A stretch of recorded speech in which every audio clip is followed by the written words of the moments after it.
Hello, everybody. We're Hide and Speak. We stream every Saturday at 4 p.m. Eastern. Our topics are privacy, free speech, internet freedom, and Epstein didn't kill himself. If anybody has any questions, we have a Q&A. Just go ahead and ask us a question with capital Q, colon, and then ask your question. What not to expect from us is we don't discuss religion and no partisan politics, left, right. It's all the same bullshit. The opinions expressed by members of our panel are of their own personal opinions and do not necessarily reflect the views of Hide and Speak or vp.net. I want to go ahead and say I'm Shane. I'm the COO behind vp.net. And Chris, how are you doing today? I'm doing just peachy. Very excited for today's show. I am the CMO for vp.net and a major privacy advocate. Peachy King, glad you're here. Mr. Nathan, how you doing today? Doing great. Happy to be here. Nathan, creative media specialist for vp.net, and excited to have another great guest on today. And creative you are. Sweet deal. Miss Lovely Susie, how you doing today? Hey, how's it going, guys? Excited to be here. Glad you're here. So our guest today is someone who has been pulling back the curtain on big tech, government surveillance, and corporate power since 2016. Video essayist, privacy researcher, and advocate, and a big thorn in the side of the powerful. The hated one is here. Welcome to Hide and Speak. Yeah, hello, everybody. Hello, hello. The hated one is someone who truly understands the value of limiting how much information you share online. So he does not appear on camera, and today either are we. At Hide and Speak, our guests are always welcome to keep the cameras off. You can literally hide and speak. So today, we're all joining the hated one and keeping our cameras off. So I just want to go ahead and show vp.net some love. Quick shout out to vp.net for making Hide and Speak possible. This show isn't our day job. That's why we do it on Saturday, because privacy really matters to us. If you want to keep this show alive, the best way to support us is simple. Sign up for vp.net, the only verifiable zero trust VPN in the world. Chris has a video that breaks that down. Take it away, Chris. vp.net, the only VPN that can't spy on you. Your browsing data says more about you than you think. From marketing companies to hackers, everyone wants it because it's worth everything. And they'll stop at nothing to spy on you. Your searches and the sites you visit, that's enough to paint a picture. Most VPNs claim to protect your privacy, but here's the problem. You can't actually verify what they're doing behind the scenes. That's where vp.net is different. We're the only VPN built with Intel's SGX technology, the same trusted security used in banking, healthcare, and even the automotive industry. Here's the key. vp.net runs inside a secure black box, a protected environment so locked down that even we can't see inside it. That means no one, not even vp.net itself, can spy on your activity when you connect. You can verify in real time that your VPN is doing exactly what it promises, protecting you and nothing else. vp.net means no hidden tracking, no broken promises, just real provable privacy. vp.net, the only VPN you don't have to trust, because you can verify. Because you can verify indeed. So who is the hated one? He started his YouTube channel back in 2016 and has built a following of nearly 500,000 subscribers with deeply researched video essays on privacy, surveillance, big tech, and government overreach. He covers some of the most important issues of our time in a nonpartisan way. He keeps his identity private, which honestly just makes him more credible given what he talks about. If you haven't watched his stuff, definitely check it out. The link is in the description. So I just want to say hello. How you doing today, the hated one? I'm pretty good, yeah, and I'm very grateful that I got to talk to you guys. It's pretty awesome. Yeah, likewise, we are grateful for that you are here. Just got some questions for you. Your channel covers some of the heaviest topics on the internet: surveillance, monopoly power, digital authoritarianism. What was the moment or realization that made you think, I need to make content about this?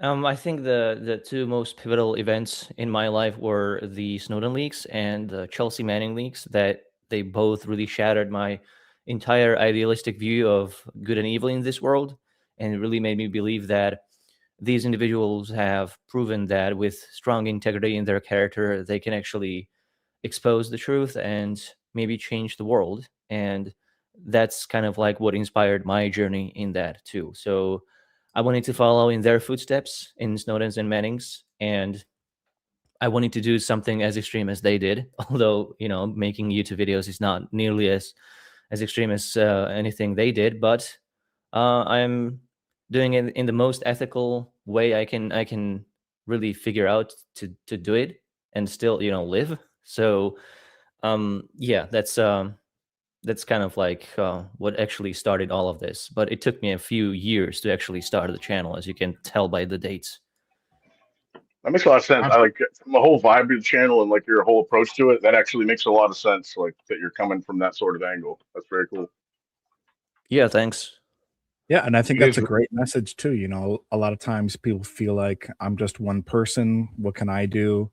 You know, against 8 billion people or whatever. But you know, it really shows that one person can have a voice, and that voice is important and can be impactful. So That's why much we're appreciated. here. That is indeed why we're here. You know, oftentimes, you know, people have the fear of talking and stuff, if they have to show their face, if they have to have anything that you know, that doesn't separate them from their real life. Like we have these digital identities and these digital lives. And Chelsea Manning, that, you know, Chelsea Manning, that's the one that's, you know, kind of helped spawn WikiLeaks with the you know, government issues that they were having with you know, blowing up reporters in other countries, you know, that type of shit.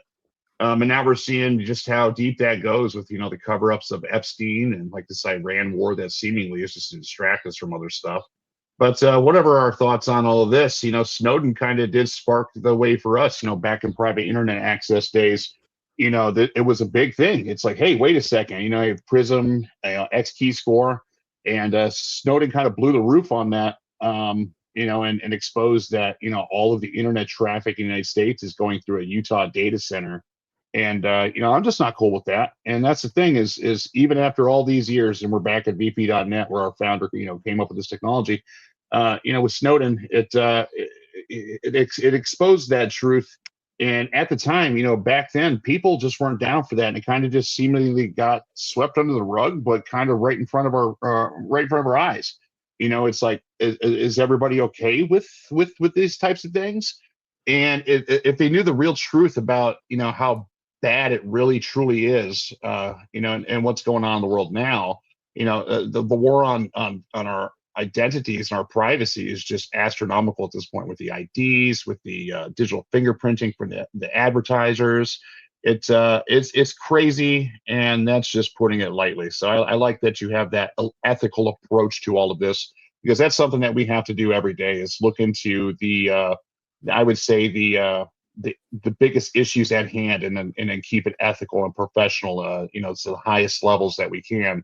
And you know, on the real though, it drives us mad. It fucking pisses us off beyond belief, and it's just insane that what people are trying to put up with, and then, you know, the regulations and everywhere that are going on, the EU, the US, and then, you know, we're trying to match China's communism, it seems, with you know, freedoms that they deserve to connect to one another, especially digitally. So, you know, it's not just a job for us. It's not just a stream for us. It's something that I think even you, the hated one, can agree on, that this is something we live. Like, we wake up every day and we were about that shit. We lived this life.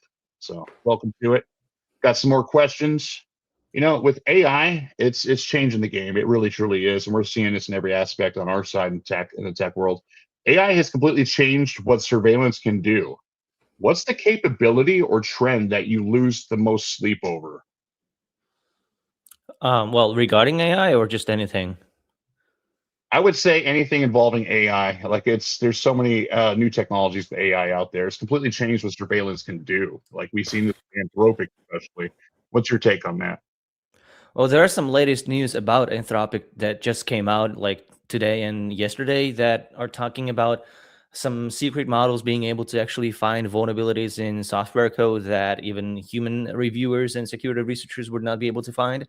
And that is a bit scary, to be honest, because that's something that can actually automate cyber espionage and attacks, any kind of offensive campaign, to the level that we haven't really built up any defenses for. But I wouldn't necessarily lose sleep over this. I am very skeptical of the capabilities of AI and what it actually will be able to do in the future. But when it comes to what I would lose sleep over, it would be this unquestionable acceptance of AI outcomes as if that's something that's just unbiased and true. And we've seen that applied to things that have real impact on people's lives. Like we literally see judges and police, law enforcement apply AI automation to literally make these risk scoring profiles about people. So judges are literally determining how much sentencing they should give you, or whether they should let you go, or how likely you're to reoffend if this is your second time in court. And all of these algorithms, they are proprietary. They're heavily biased because also the data is biased, and you have actually no oversight over that. You can't actually go to these companies that are making these algorithms and tell them, well, that's not really a correct interpretation of my personality. And we have these algorithms and AIs that are making these decisions about literally like every mundane thing about our lives, like how much time you're going to wait for your next customer support call. Like that's determined by these consumer risk scores. And this has been reported by the New York Times, for instance, way before ChatGPT came out. It was, I think, all the way back in 2019 or 2018. So that is something that was actually really worrisome to me. And I tried to make like content about this, try to get it really get people to realize that this is a problem. Because anytime we see something like the Chinese social credit score, we always freak out like, oh my God, that's so dystopian, so authoritarian. But we literally do this right now with the current technology that's available, and nobody seems to care at all about this. I don't know how we came to accept this. So I fear that going forward, we're going to see these AI tools being applied to more of the decision making over people's lives, like even whether you are going to get a mortgage if we are not already there. And I really worry that a lot of people will simply be cut off from the system because of these AI decisions that they will never be able to appeal to a human being. Absolutely. Like they used to say that like history is written by the victors, but like I think in the future they're going to say history is written by the AI companies. That could be the case. They could be the victors too. Yeah, and really, honestly, there's just no victors in any of it, especially since they're memory holding all of us and everything. It's crazy that these things can come up with their own social scores for us and everything, and modify the algorithm as needed. Even the Electronic Frontier Foundation, they just recently removed their presence from X because they saw that the same amount of post engagement, or no, they have the same amount of posts and quality of posts, but then their engagement went down. By it's at like less than 3% of what it was. They went from like the many dozens of millions to like like many just thousands even. So these things do dictate what we can say, what we can do, and especially with things like China, where they can just openly just apply a social credit to you, like they're living in some dystopian Black Mirror episode.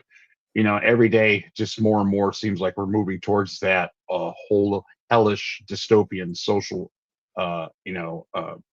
oppressive regime on all of us. If we're all one people and stuff, or we're all being oppressed like we're in a vice grip or something, it just doesn't make sense to me. It doesn't fucking sit well with me, because that's just treating us like we're cattle, like we're less than humans. And I'll say this: I ain't no fucking cattle, and I am not less. I'm not subhuman, and neither are any of you, and neither is anybody out there watching this. Speaking of social credit systems, mass biometric tracking, predictive policing, these used to sound like science fiction. Where do you think the West actually sits on that spectrum today? Well, it's pretty far. Like it's very far into that extreme. We are already living in the age of predictive policing. When I was talking about these risk scores for defendants that judges use, police are using also these tools for predictive policing, or for scoring general areas or populations. So what they do is they want to assess how much police resources they should devote to a specific area, and then they go to those places. And then they also do this on populations. But the problem is that the data is so heavily biased, and the biases are usually just racial, but in the criminal justice system, it's just bias against males in general. And it's usually these things that are determining the outcomes of the predictive risk scoring are based on like really essential characteristics, like what's your zip code or what's your income, and maybe what's your background in terms of like ethnicity and stuff like that. So it doesn't really sound like it's judging people based on their character, or it's judging individuals like it should, but rather it is trying to build up these categories of people, which is a massive problem. And these AI tech bros, they're selling these tools as sort of like utopian ideals that will solve our problems, that will help police make things better and keep our community safe. But they're doing things that are scientifically proven to be false. Like, you have probably seen these promos about AI being able to detect emotions of people's faces. Like, this is provably not the case. There is no neuroscientific evidence that our emotions are actually expressed through faces alone. Rather, the scientific consensus is that emotions are usually just constructs around different concepts, and they are not uniform, and they are not universal across cultures, time, and geographical areas.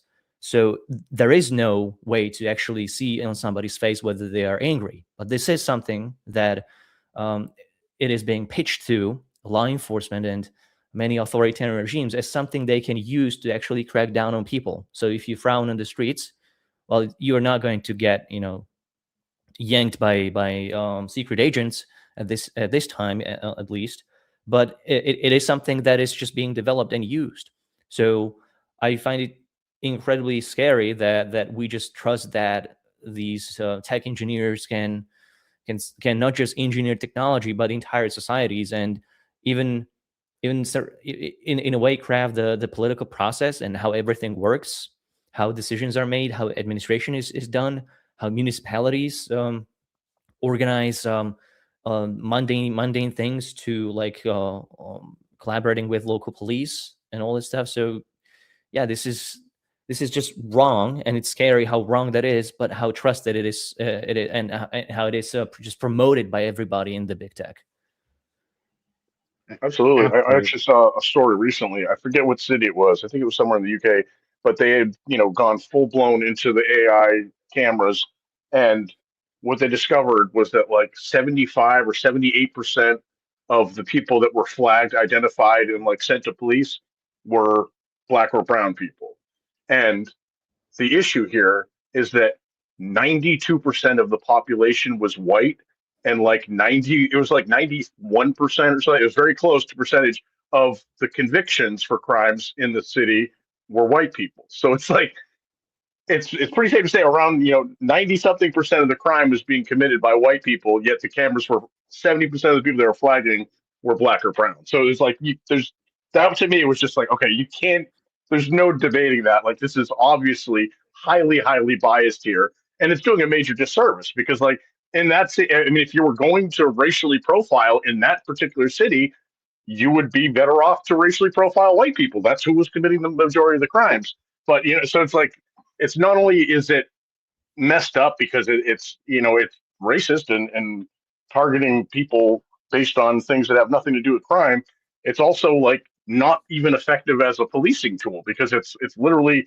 ignoring some of the people that potentially are causing the crimes to highlight other people. So yeah, there's definitely a lot of bias going on there. And you're seeing a lot more cities that are realizing that and starting to pull them down, which is awesome.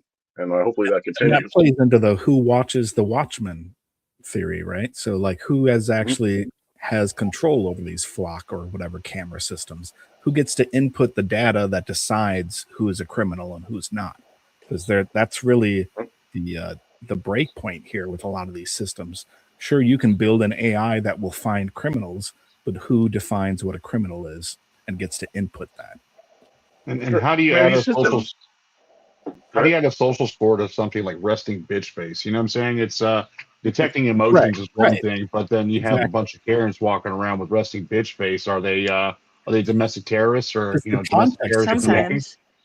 If you don't have any context for why you have a bad feeling that day, then all of that is lost. It's like, yeah, I could have a sad look on my face today walking around because my mother died today, right? Like, yeah, you can look uncomfortable, because you have fucking hemorrhoids or something.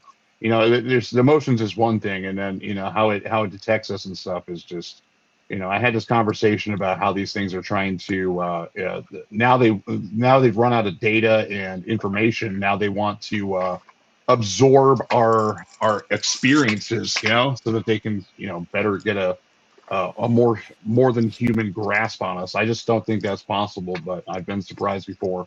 What were you saying, Chris? I was just saying, like, these systems are like massively complex. So I mean, it's likely some of these, are talking millions of lines of code, which means like it wouldn't be too difficult to hide something in a massive code base like that. So I mean, there's it even comes down to, like, we see flock cameras were used, for stalking exes or weird personal vendettas and stuff like that. So like, it's not insane to think that like some guy there, just to be funny, could be like, you know what? Let's crank it up so anyone wearing a Boston Red Sox hat gets flagged to the police because I hate the Red Sox. You know what I mean? Like, people do weird stuff. And like, when you have a code base that massive, it's not too difficult to lose control and not really understand everything that's going on in there. So who knows, like, how much of it is accidental, how much of it is run by the company itself, or how much is literally just some rogue developer who wants to be funny or rude. It's just, it's too much to try to manage. Honestly, I think we're giving too much credit to like these quote unquote tech bros, which are the techno feudalists and stuff, trying to usher us all into an era of serfdom. You give them too much credit, like on their end and stuff. It's really just monkey brain. The line must go up, and that's it. They don't put much more thought into any of that stuff. I'm sure the engineers do, but then they get shit on, by the line must go up ideology behind all of it.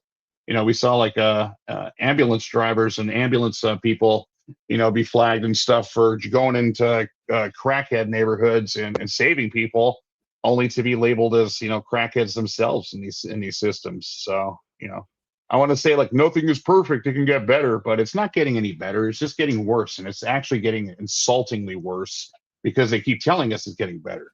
That whole piss on our legs and tell us it's raining. Well, it ain't raining, and there ain't no sunshine. I'll say that. Surveillance is one side of the AI threat, but there's an offensive side too. Deep fakes, synthetic identities, AI generated profiles. The hated one. How does that change the privacy fight when you can no longer trust that what you're seeing is even real?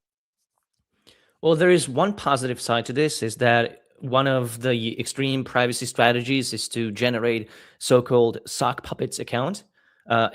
So this is one way where you can actually like create and even manage multiple like fake accounts in your legal name, and then with some poisoned information about yourselves on the about yourself on the internet, so that actually you're making it more difficult for people who are doing so-called open source intelligence to figure out what real information there is actually about you. So yeah, that's one thing that where you could implement that in a reasonable privacy strategy. This is not necessarily something that I would invest too much time into. I think it's much better to just minimize the information about you. But poisoning is a valid strategy, so I could mention that. But other than that, the ability for an AI to maybe even spearhead open source intelligence, which means publicly looking at the information, like that is scary. And I've done a lot of research into what AIs are, how they're made and how they're designed. And you will always hear like these weird, really vague words about these really like complex tools coming from the likes of what's his face, Sam Altman and others, and they're describing it as if it was some kind of magic or even like a magical being, which is something that they really want to sell you on. The problem is that the AI actually does contain some level of information that it can then be tricked into revealing, and that information is like from its training data set. So in the training data sets, we don't know exactly what's in there because they are always hiding that information and they're lying to us. But it is, we can reasonably assume that a lot of our prior information is in there, because we know that email addresses and people's like physical addresses have been pulled up by simply trying to jailbreak an AI, and this is usually these giant models like GPT, and they would want to actually get like real data from the training data set. And the AI companies will tell you that, well, this is not possible because the AIs do not actually memorize the data. But the attacks were very real. And if any of you are interested, I could easily like share academic papers that are really going deep into this. So their general consensus was that the training data is actually personal data, just like your usage of the phone or your private messages are your personal data. So this is scary because it's just out there. You know, the OpenAI models are proprietary. So you could say, well, there's some level of protection there because, you know, it's not open source, but it is always going to be possible to attack these models. It does not matter if they're open source or not. It does not matter what amount of moderation they have. This is always going to be a cat and mouse game. These AI models are always going to be vulnerable to these prompt injection attacks and distillation attacks and other things. So it will always be possible to trick these models to reveal the information from the training sets. So it will be possible for a new generation of open source intelligence stalkers and hackers to find a way to access information about people that otherwise would not be accessible. And the most frightening part is that companies like Google, Microsoft, and Meta, they really have deep access to everything that we are doing. And they have been actually using our data to train their models. So if this is the stuff that's going to start coming out, if AI models are suddenly going to be attacked in an automated way, where people's information that they thought would always be private because it was in a private context would suddenly come to public light, well, that's going to be a problem. And these attacks are probably going to come at some point in the next few years. We'll see, but it's just a terrible idea. It's basically making it that everything that AI models have been trained on ever will be a matter of public record. I think that's already happening, isn't it? Yeah, that's already started happening. Already happening. There's that big black market for the data brokers and the shadow brokers. You know, data brokers are the ones that can be regulated and stuff. These are like, you know, when it comes to like government surveillance, like that shit's just kind of expected, right? We kind of just figure that's what they're going to do because they're going to be on that bullshit. And with these people, these hackers and these spineless assholes out there that want this data and to get these models information, and not just that, but like hack hospitals and hold them hostage, you know, and steal that data and get this data and information on everybody. I think we're seeing that all now in real time. I think it's gonna amplify over these few years. Well, this is a little bit different because this is a novel attack that has never been possible before. I could give you an example. Like, what is the last time you've heard of a Google data breach? And there have been some, but not really that many. You could think of like the data breach that Google had with the Google Plus platform all the way back in like 2018, I think. And they shut down the platform. The leak was about like 500,000 people. Like, Google has very good security for its own data because for them, it's an asset that actually generates them all the revenue and makes them this multi-trillion-dollar conglomerate. But this novel attack, you're talking about data brokers. Data brokers never had access to your Gchats or they weren't supposed to have access to your Gmails, actual Gmails, or any kind of documents or attachments you've sent, you uploaded to Google Drive. But supposedly, Google's AI models have been trained on that data too, but they just haven't told us that because there are some legal liabilities and potential obligations that they might have actually informed us about that and asked our consent, but you know, they just did it anyway. A little bit of this is just not really confirmed, but you know, it's in my view, I think it's going to just come out because this is just troves of data they're just sitting on, and they can just train their models on it. And they really thought that the models could never leak that information, but they will leak the information. And I'm not sure if people can like actually conceptualize this. Like, it is possible to attack a model to be something that its designers did not want it to be. Like, you know, like these prompt injection attacks. But there is a even better way to actually exploit these models, and it's to get them to reveal the information that they have been trained on. So my argument is that all of this deep web portion of our data, the data that was never possible to search, never possible to open source, to find through open source intelligence. It was never really a matter of any kind of record that is going to be breached through this massive AI vulnerability that is impossible to mitigate. No, you're absolutely right. Like even Sam Altman, like we were talking about they put out their horrible idea of a browser, and it got hacked in like it was literally hours, and the thing was breached horribly, and it was prompt injection attacks. And he said like straight up, he's like, this is not only is this a vulnerability, like this is a vulnerability that you can't patch. Like you will never be able to stop this from happening. It's always going to be a problem for AI. And he's right. Like that's humans are always going to figure out a way to try to manipulate the system. So it's not like a normal attack where it's like, oh, okay, we just have to encrypt this part of the memory better, or oh, we just have to watch for the timing on this.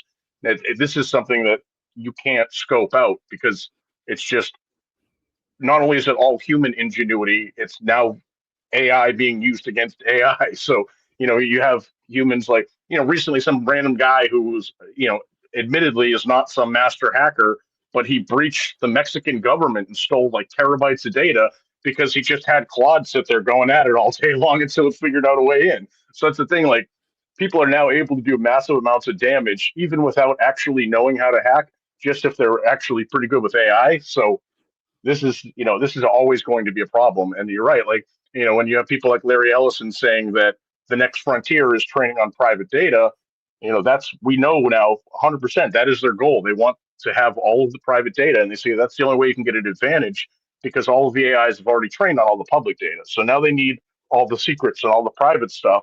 And you're right, like that's going to be a massive target, and it's not something we can actually prevent from happening. No, Yeah, I don't think we prevent. can. Yeah, sorry. And we're not preventing it. Yeah, and that's the sad thing about it. The more Sam Altman, I'm just going to go ahead and say it. The guy's a dickhead. It really is. Even his employees call him a dickhead. And he's just Incompetent over. dickhead.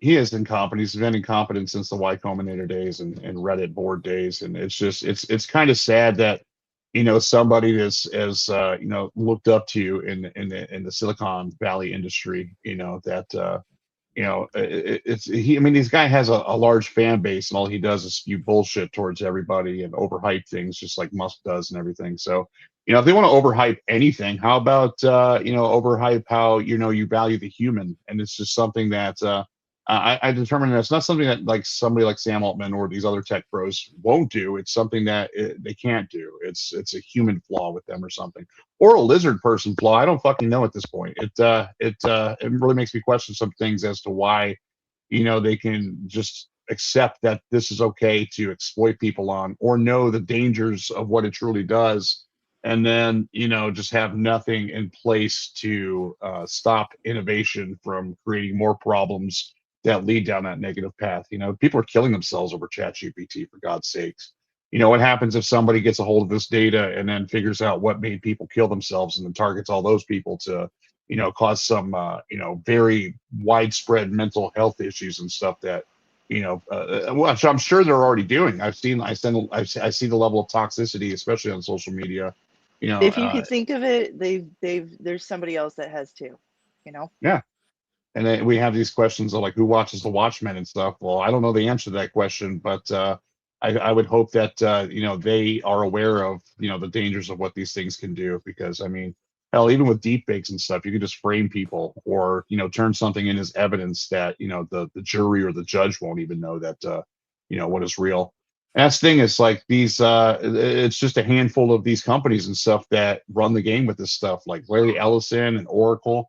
Like, when they say things like maybe people will be more in line with everything that they be ruled by these AIs. This is 100% what they're saying. We had the Flock guy on here, telling us about Flock, and these things, they just capture every moment of our lives so that they can keep us in line. And the only line that I need is the line that my middle finger makes as it sticks up.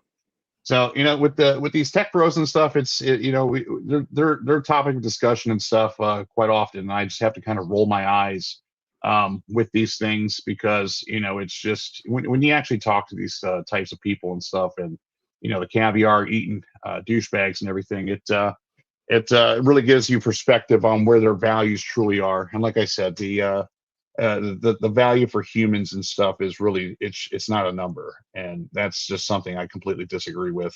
Especially with all the projects that I'm involved with, people aren't a number. They're not just something in some algorithm or something that should be quote unquote kept in line. That's I think the systems that are, and the new systems that are there, and that most definitely will be controlled by AI in the futures, because being an actual leader in this world sometimes for these people is it's just not something that they have the balls for, let alone they're just lazy, incompetent people. And while this sounds negative as to what I'm saying and stuff, let's see if the AI ever has something to say different about them.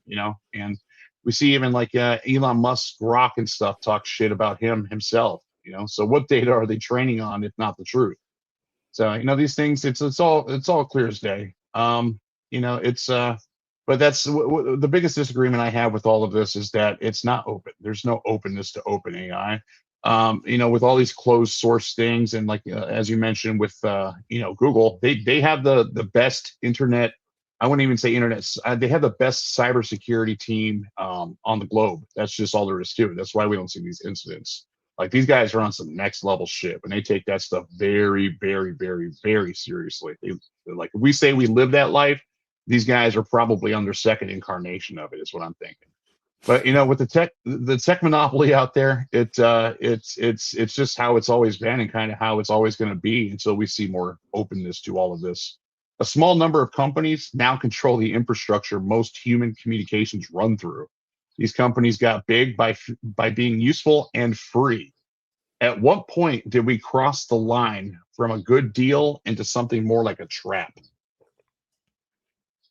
Well, before these companies were even created, there is a great article on Quartz, probably, about the origins of Google before it was even incorporated as a company, and that was when everything went wrong, because it was right at the time when the internet was going to become commercialized, and the plan was all of the computer technology was developed by public funding, so much of it was supposed to actually go to the public. It was supposed to be public domain.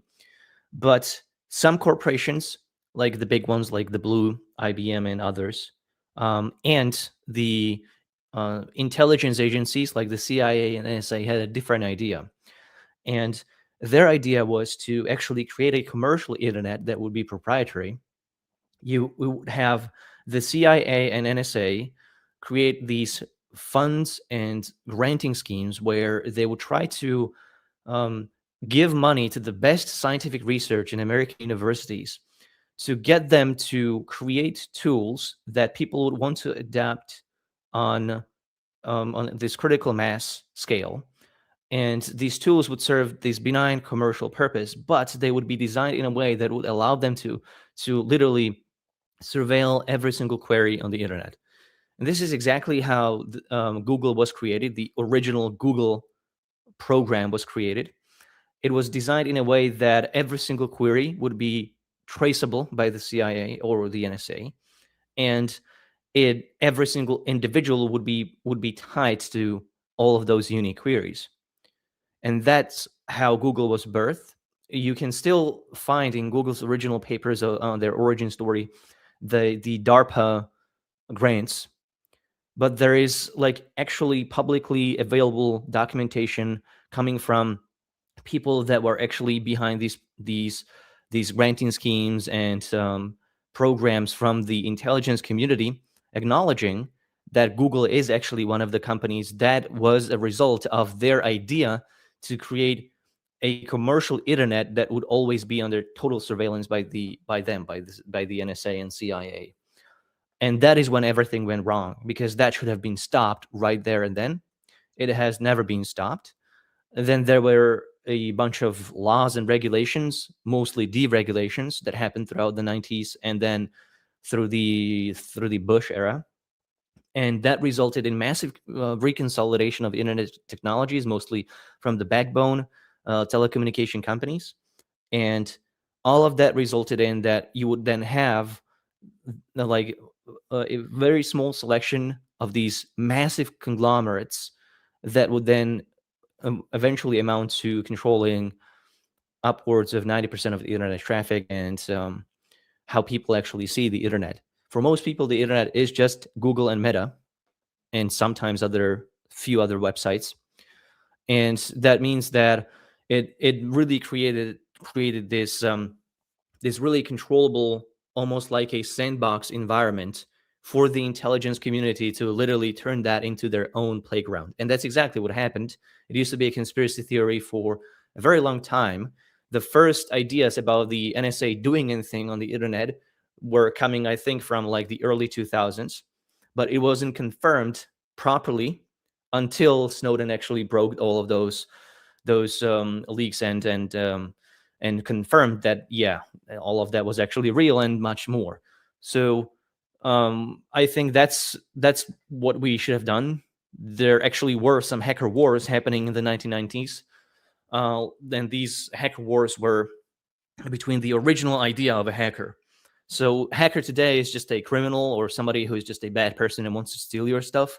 A hacker at that time was just somebody who was technologically curious. That was one thing. And the other thing was they believed that technology should be as freely accessible as possible, meaning they just believe in open source tech or free software tech. And yes, they were breaking into these companies and into what were at the time. Hello?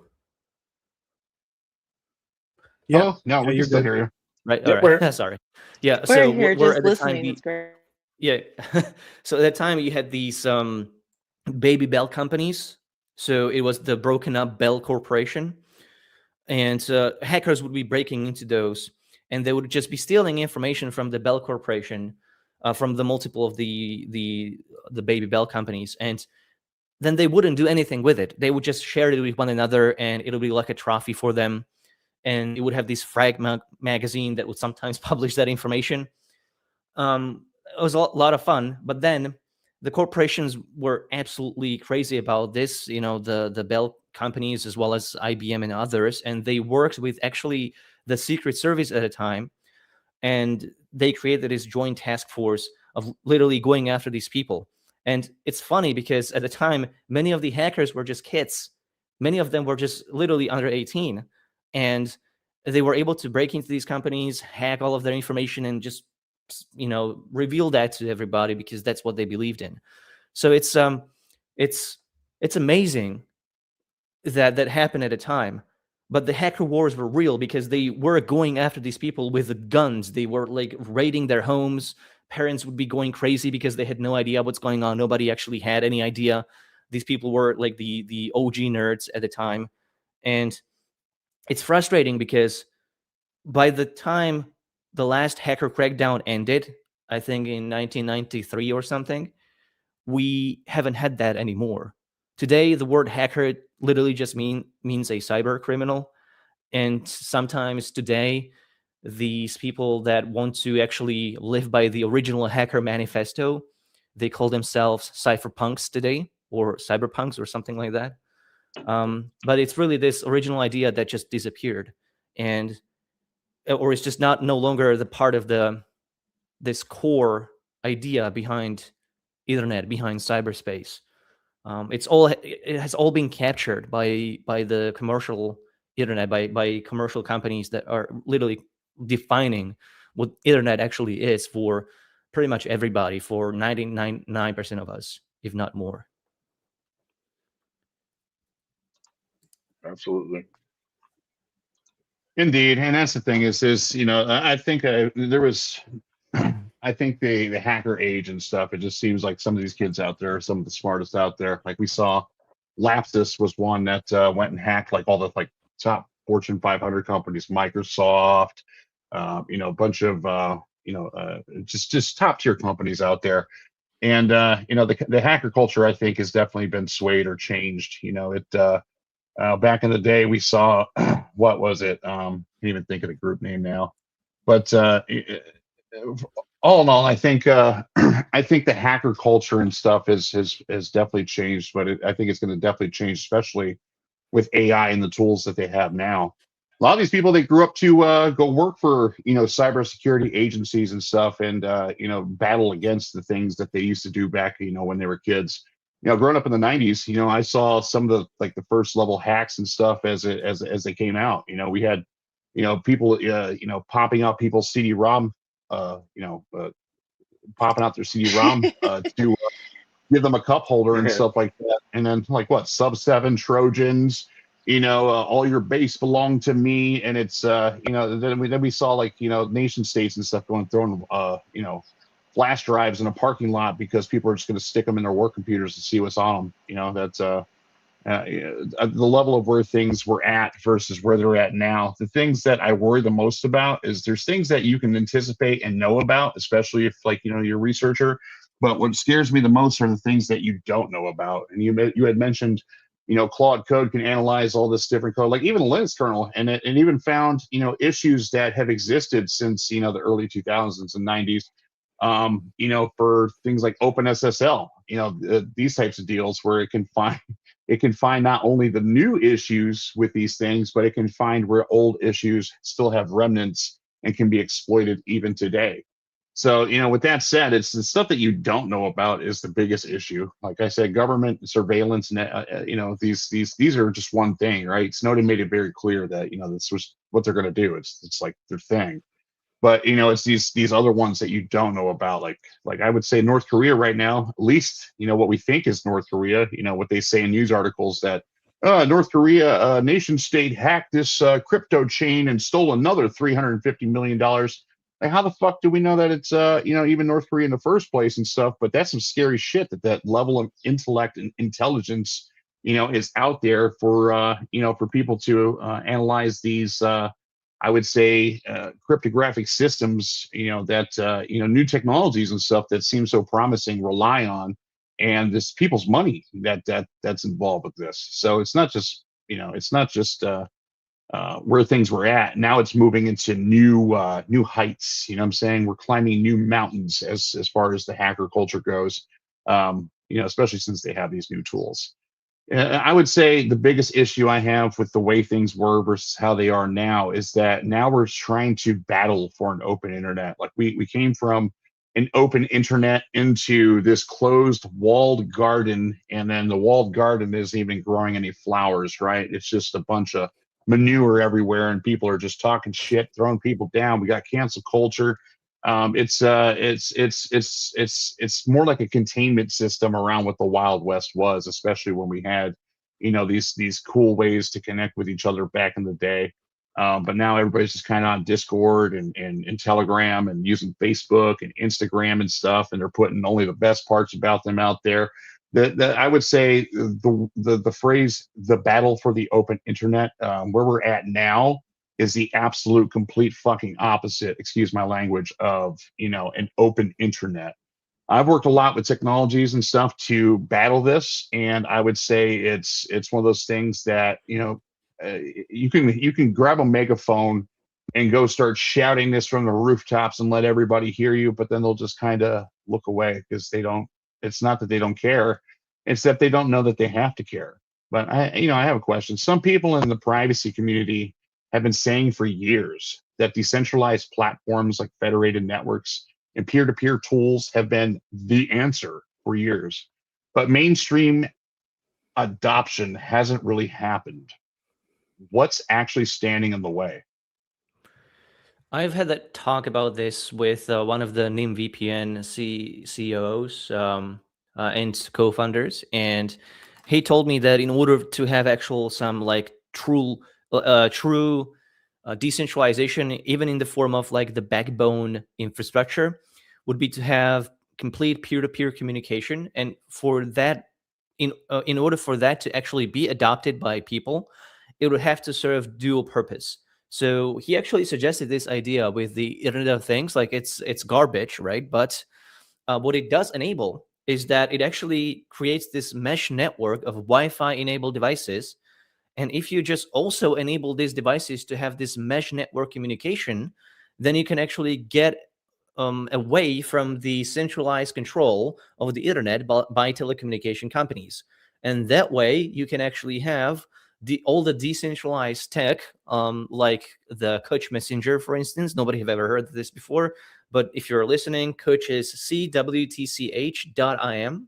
That's one of these idealistic research projects that is really in the future. So it's not something that you will find plenty of people on at the moment, but it is something that needs to be this decentralized solution to this whole problem. And we can have this software solution. We actually do have federated social media, and we have decentralized communication protocols. And as you just said, they're just not adopted. But even if they were, we're still asking for permission from these telecommunication companies to actually use the internet in the first place.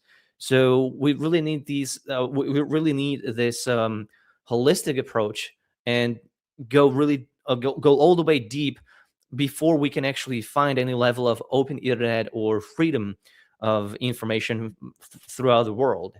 And unless that happens, this is going to be a tough battle, and mostly we are just going to be negotiating with people in power, and with authorities to just give us a little bit more, to just give us more rights and give us something, give us the weekend off, and stuff like that. So it's the way the things are right now, it's unbeatable. We simply just surrendered way too much to both government authorities but also corporate authorities, where, like, we are here on YouTube on this platform.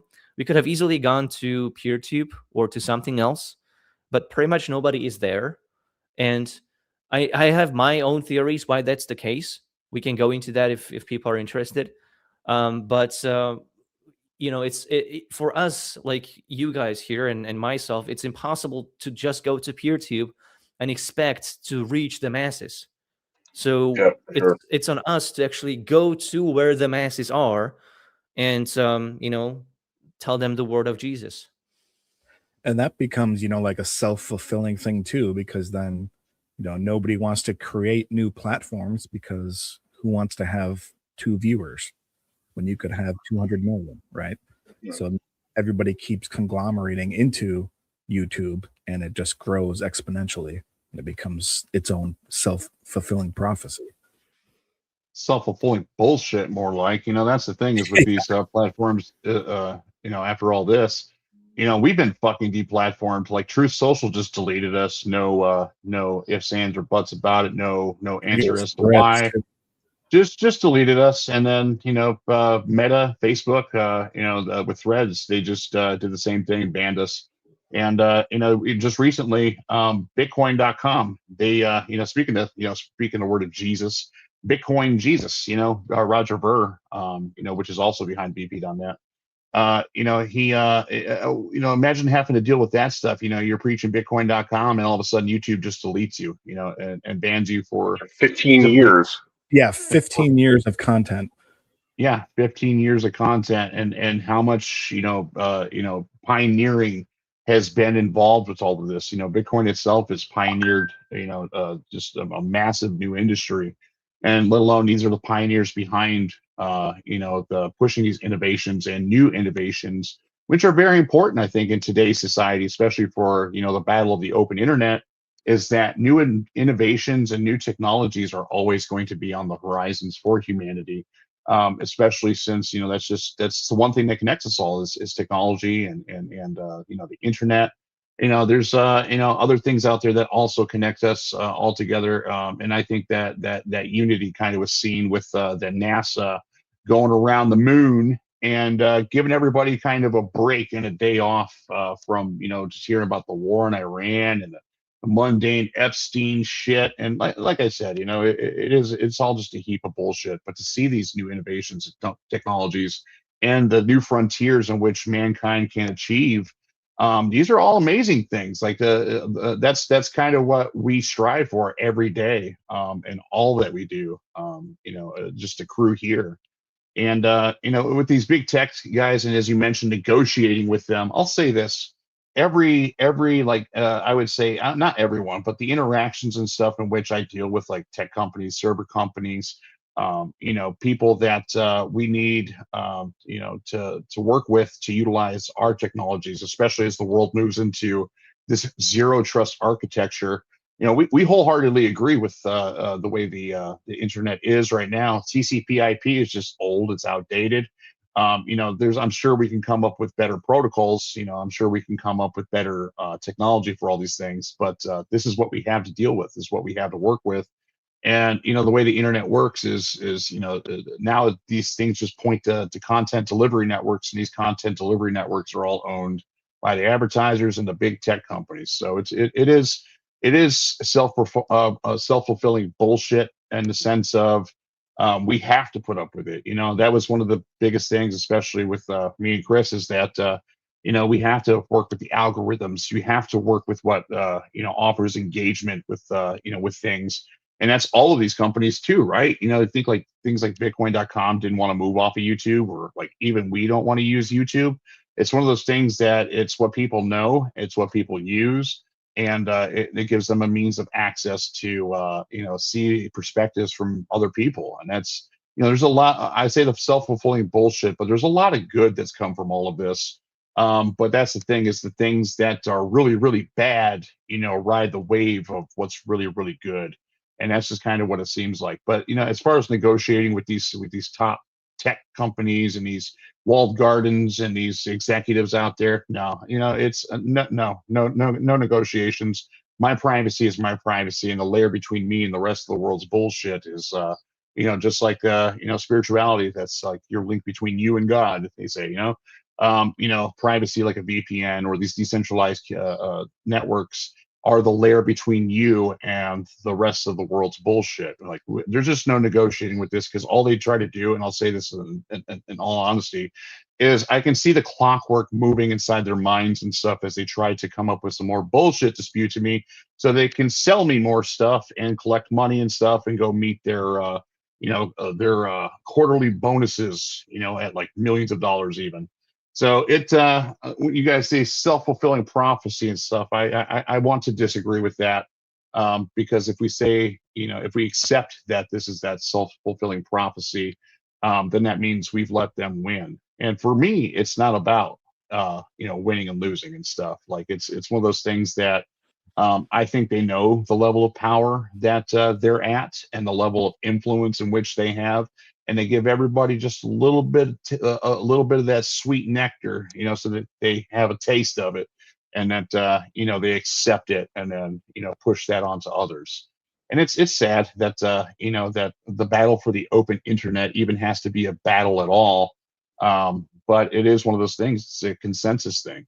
People, they all agreed that, hey, this is cool enough. I'm going to go hop on TikTok. I'm going to go hop on YouTube, or I'm going to go scroll this website, and then be hooked into the dopamine systems in which they've created for everybody.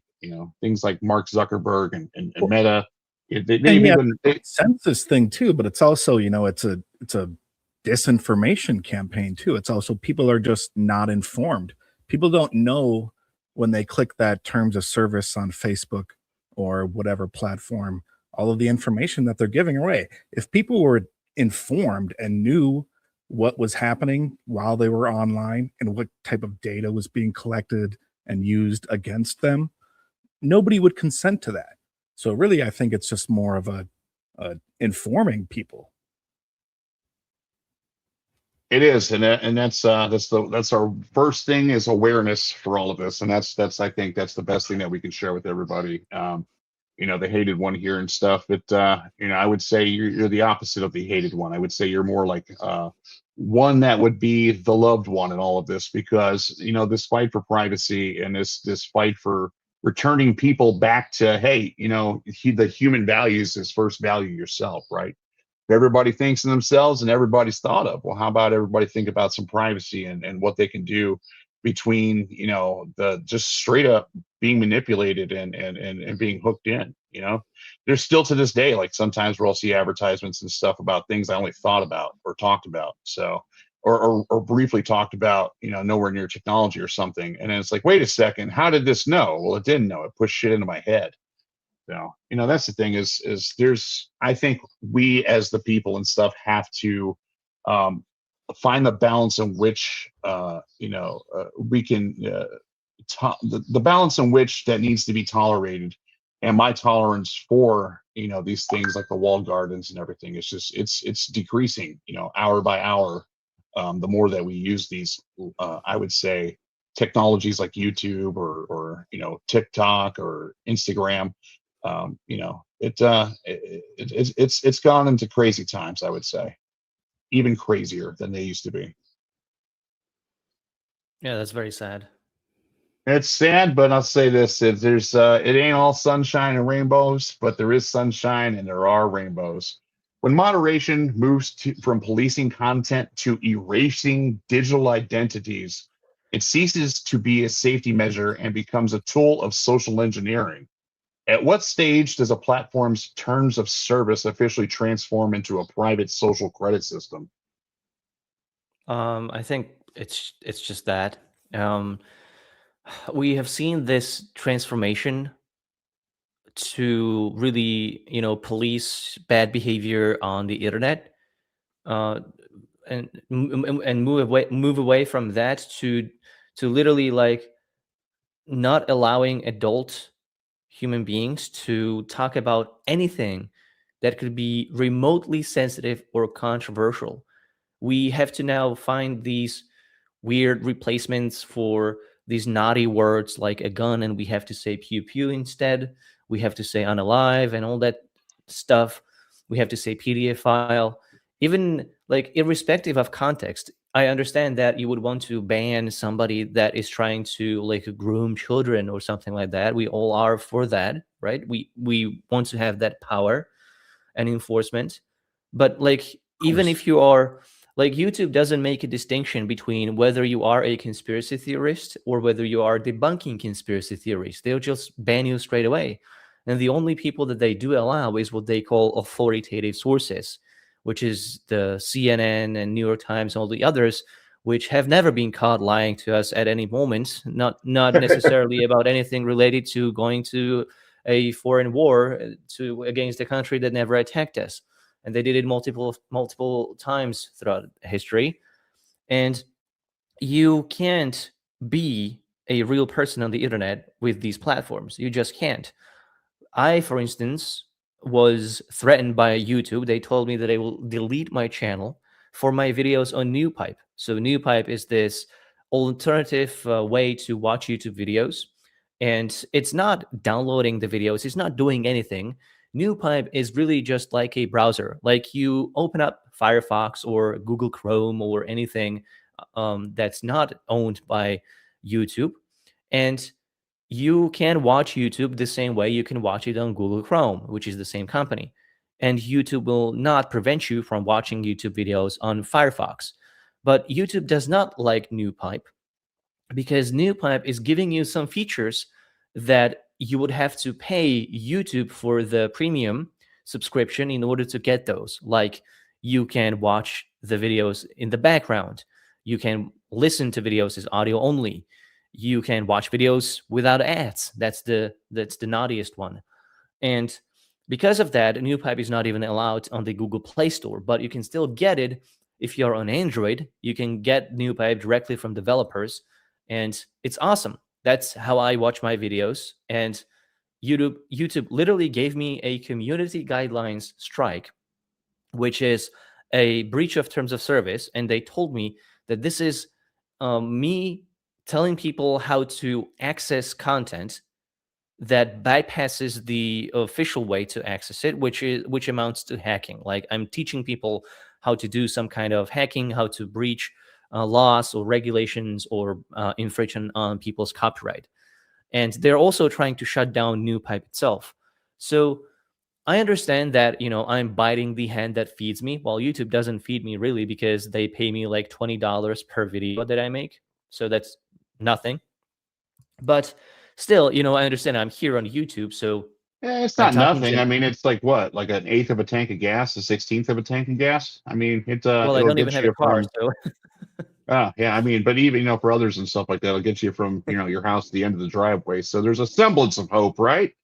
Yeah, there is some hope. Yeah, that's the thing about NewPipe is it's lovely. It's lovely software from that's on F-Droid, and now they want to attach people's IDs and stuff to the software they make. And I've seen arguments for it, and I've seen arguments against it and stuff, and I can see both sides of the fence and everything. But how about no? How about fuck that? With new pipe and stuff, yeah, no, you're not going to be breaking free the matrix. You're not going to be breaking free the algorithm, especially if it's going to cost them money and stuff that they can't advertise and sell you more shit. And that's the sad part about it. And I'm really sorry that they did that to you and stuff, because like that's one of the coolest aspects about this job is I get to talk about open source software and these technologies and stuff that break us free from the matrix, and that disengage us from the shit that they want us to engage with. I go look at some things and stuff like that, and it's like I have to stay logged off on YouTube and everything, or else it just starts giving me some wild out there fucking videos about how Elon Musk, could he be the ruler of the world or a lizard person? Like, I don't give two shits about that type of stuff. I want to see the cool things. They say back in the day, the YouTube algorithm was actually really awesome before they, sold it to Google. But that's the thing too, is like, what the fuck are people expecting? Like, even my own mother and stuff, she goes down that YouTube rabbit hole and it sucks her in. I'm like, I'm looking at some of the stuff that she shows me, and while a lot of it is true in the conspiracy aspect of things, a lot of it is just like, it's not. So, they are spreading disinformation at the highest levels, the corporate levels, and then they're allowing the disinformation and propaganda to spread throughout, its algorithms, and to get more people hooked and engaged in watching. I just saw something where YouTube, the engineers behind YouTube, they designed it in such a way to keep you addictive. They admitted to this, right? And it's not like these companies don't just hire like psychologists and people that come from psychiatry backgrounds, or study the human mind to make these things more dopamine addictive.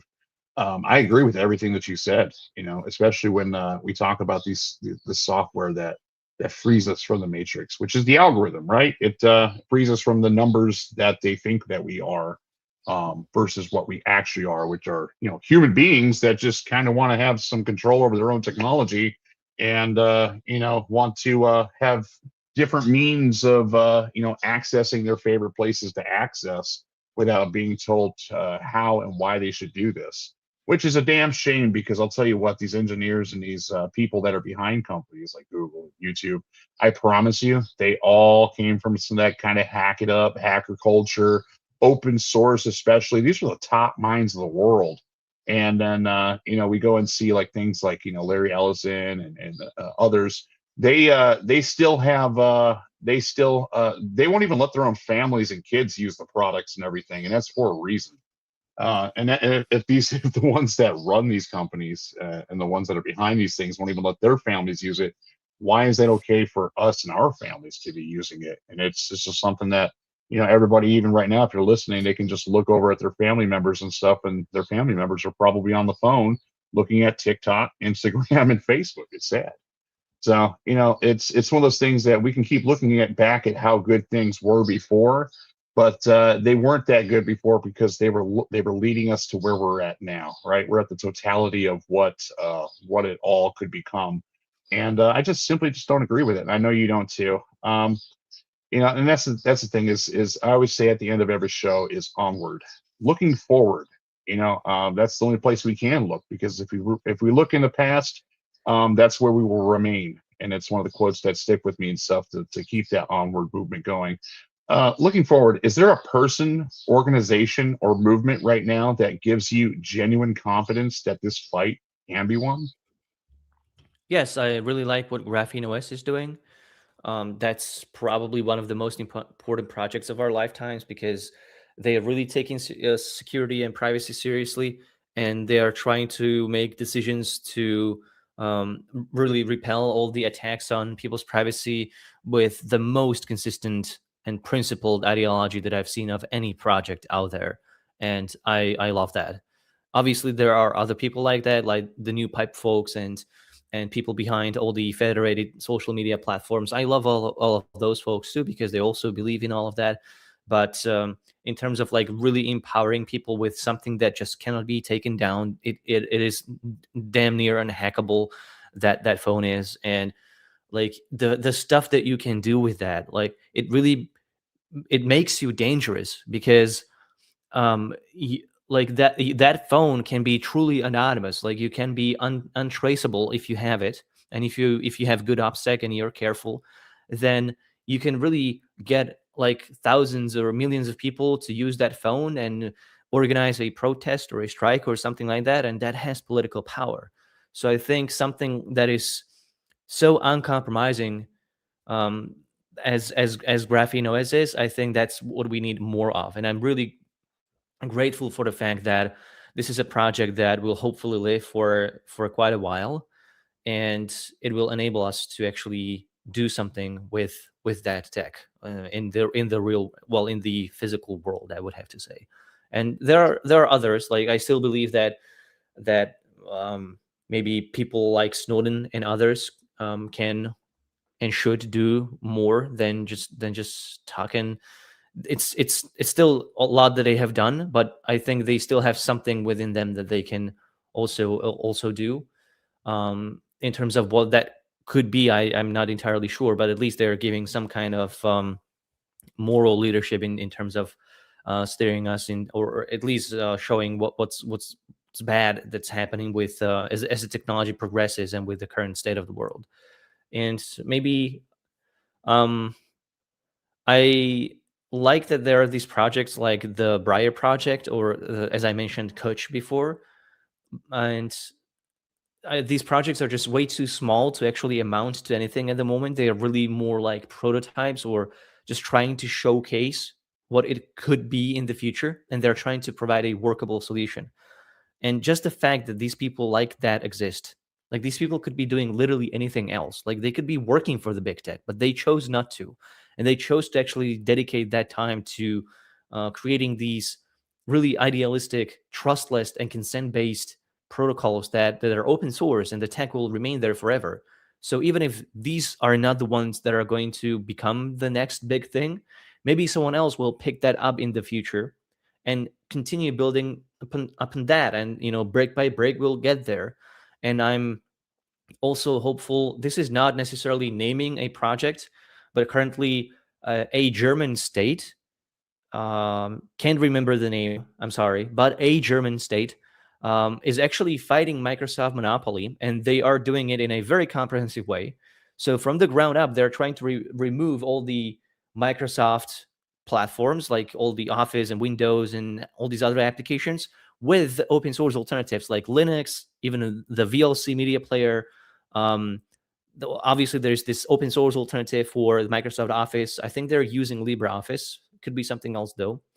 And they're trying to find also some European alternatives because of some geopolitical reasons for the Germans too. And this is like an entire state, not the nation of Germany, but just one state. It's a federation, in fact. But that's awesome, and this is what we can do too.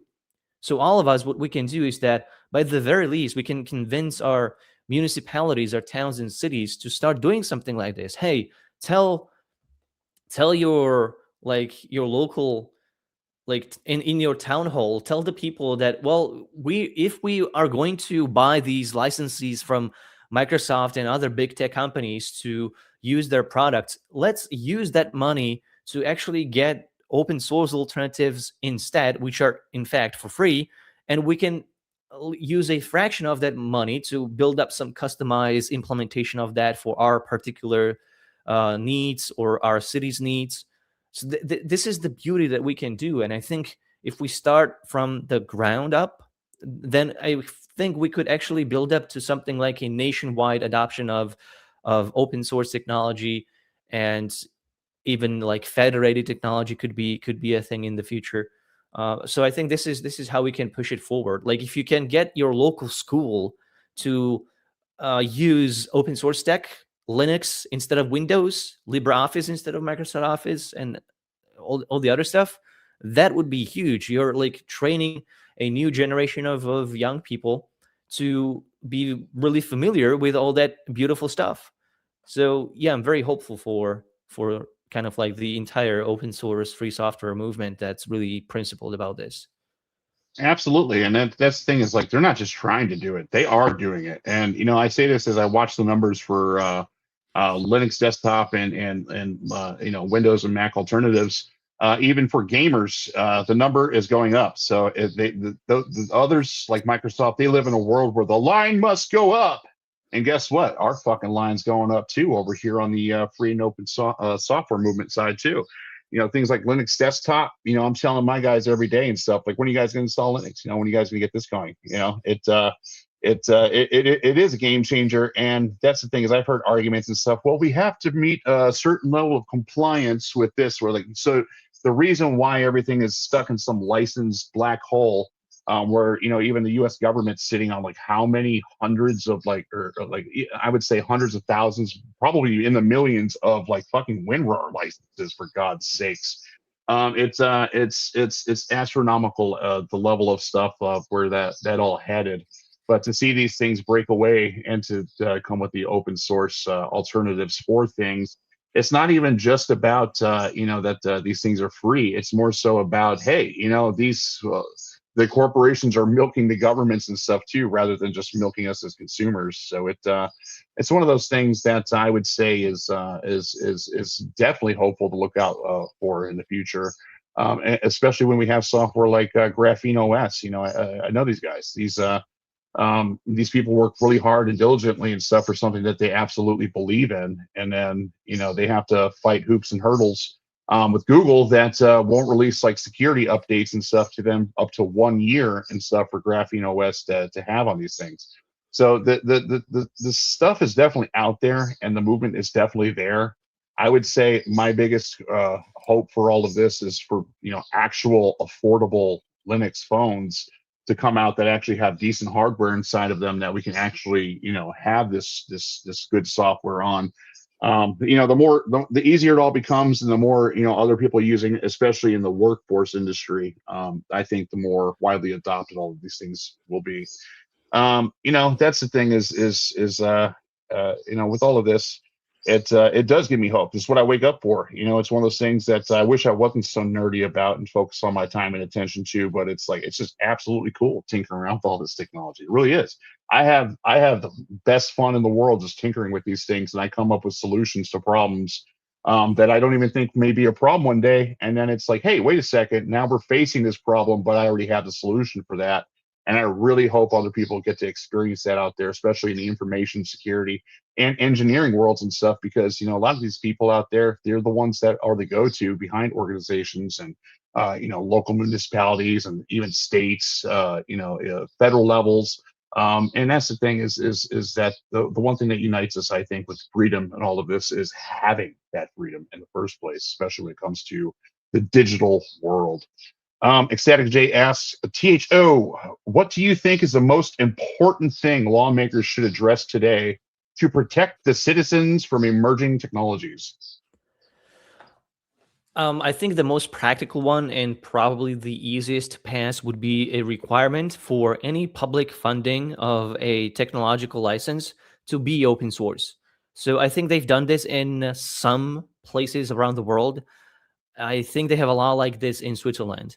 And basically the idea is, if there is any amount of taxpayer money that is going to paying for any kind of license for a software to be used in school, or an administration using anything from an operating system to like an Excel or anything, all of that, like if it's being paid by the government, then it should be open source. So that could result in either of the two things. Microsoft open sources their stuff, which I don't think they will, or the government will simply have to find a contractor that will provide open source alternatives. And the beauty of that is that there are all of these open source alternatives already existing, and they are very happy to provide all of their services and implement all of their tools in organizational and institutional level. And in fact, it would create a solid and stable demand for these projects. It would give them better funding, because now they would have actual real customers that are willing to dedicate resources to this and are serious about this, because this is like multiple year-long contracts that would last.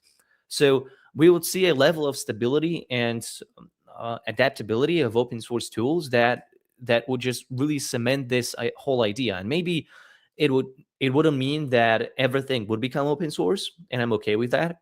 For as long as open source is just given this chance that it should be, that because I find it totally unfair and unjustifiable to allow big tech companies to keep everything proprietary, charge us for all of these things, and then use our taxpayer money for deployment of their tech. It's stupid because we are paying for their. Sorry. I was just about to chime in and say that stuff too when you said the government pays for this stuff, and it's like, wait, it's not the government that pays for it; it's us that pays for it. I'm glad you hit that nail on the head there, because no, it is absolutely like that. That they put bullshit on a platter and then serve it to us, and then they charge us for it. But at the end of the day, even if you're hungry, doesn't mean you have to eat that bullshit, right? And just because they want to make money off of us as consumers and then make money off of us again, that's by these municipalities and stuff going with these software agreements and licenses and not knowing what the alternatives are. They really are like serving us that plate of bullshit and then sending us the bill for it, and it's sad. It's not even sad, it's fucking insulting at this point. Yeah, it is absolutely insulting. And to be fair, like a lot of the tech that we see today, like I mentioned, that the CIA was funding a lot of the research in American universities to get things like Google even created and incorporated. Like that's like CIA is funded by taxpayers' money, right? So that's black budget. We don't know exactly what they're doing with all of the money, but it's still like the government, the public's, everybody's money. So Google would not exist if it weren't for that funding and that certainty that it gave to the scientific minds and researchers developing those ideas, and then having that cushion to fall back on in case it doesn't work out. So the government is in fact paying, or the people are paying for a lot of the risky stuff that gets the innovation going, that gets the inventions to the next level. And then we allow the corporate sector to just scoop up all that tasty cream from the top, and they get all the profit. They only go for the commercial applications that they can just always reap endless revenue from. And then we are stuck in this endless loop of ancientification. And it doesn't make any sense that we are literally like paying for all of that, funding the research and development, and they're still charging us again for deployment and implementation of their tech. It's the same thing like it's happening in the pharmaceutical sector, like with the manufacturing and development of drugs and even vaccines. So it's not just unique to tech. This is a bigger problem.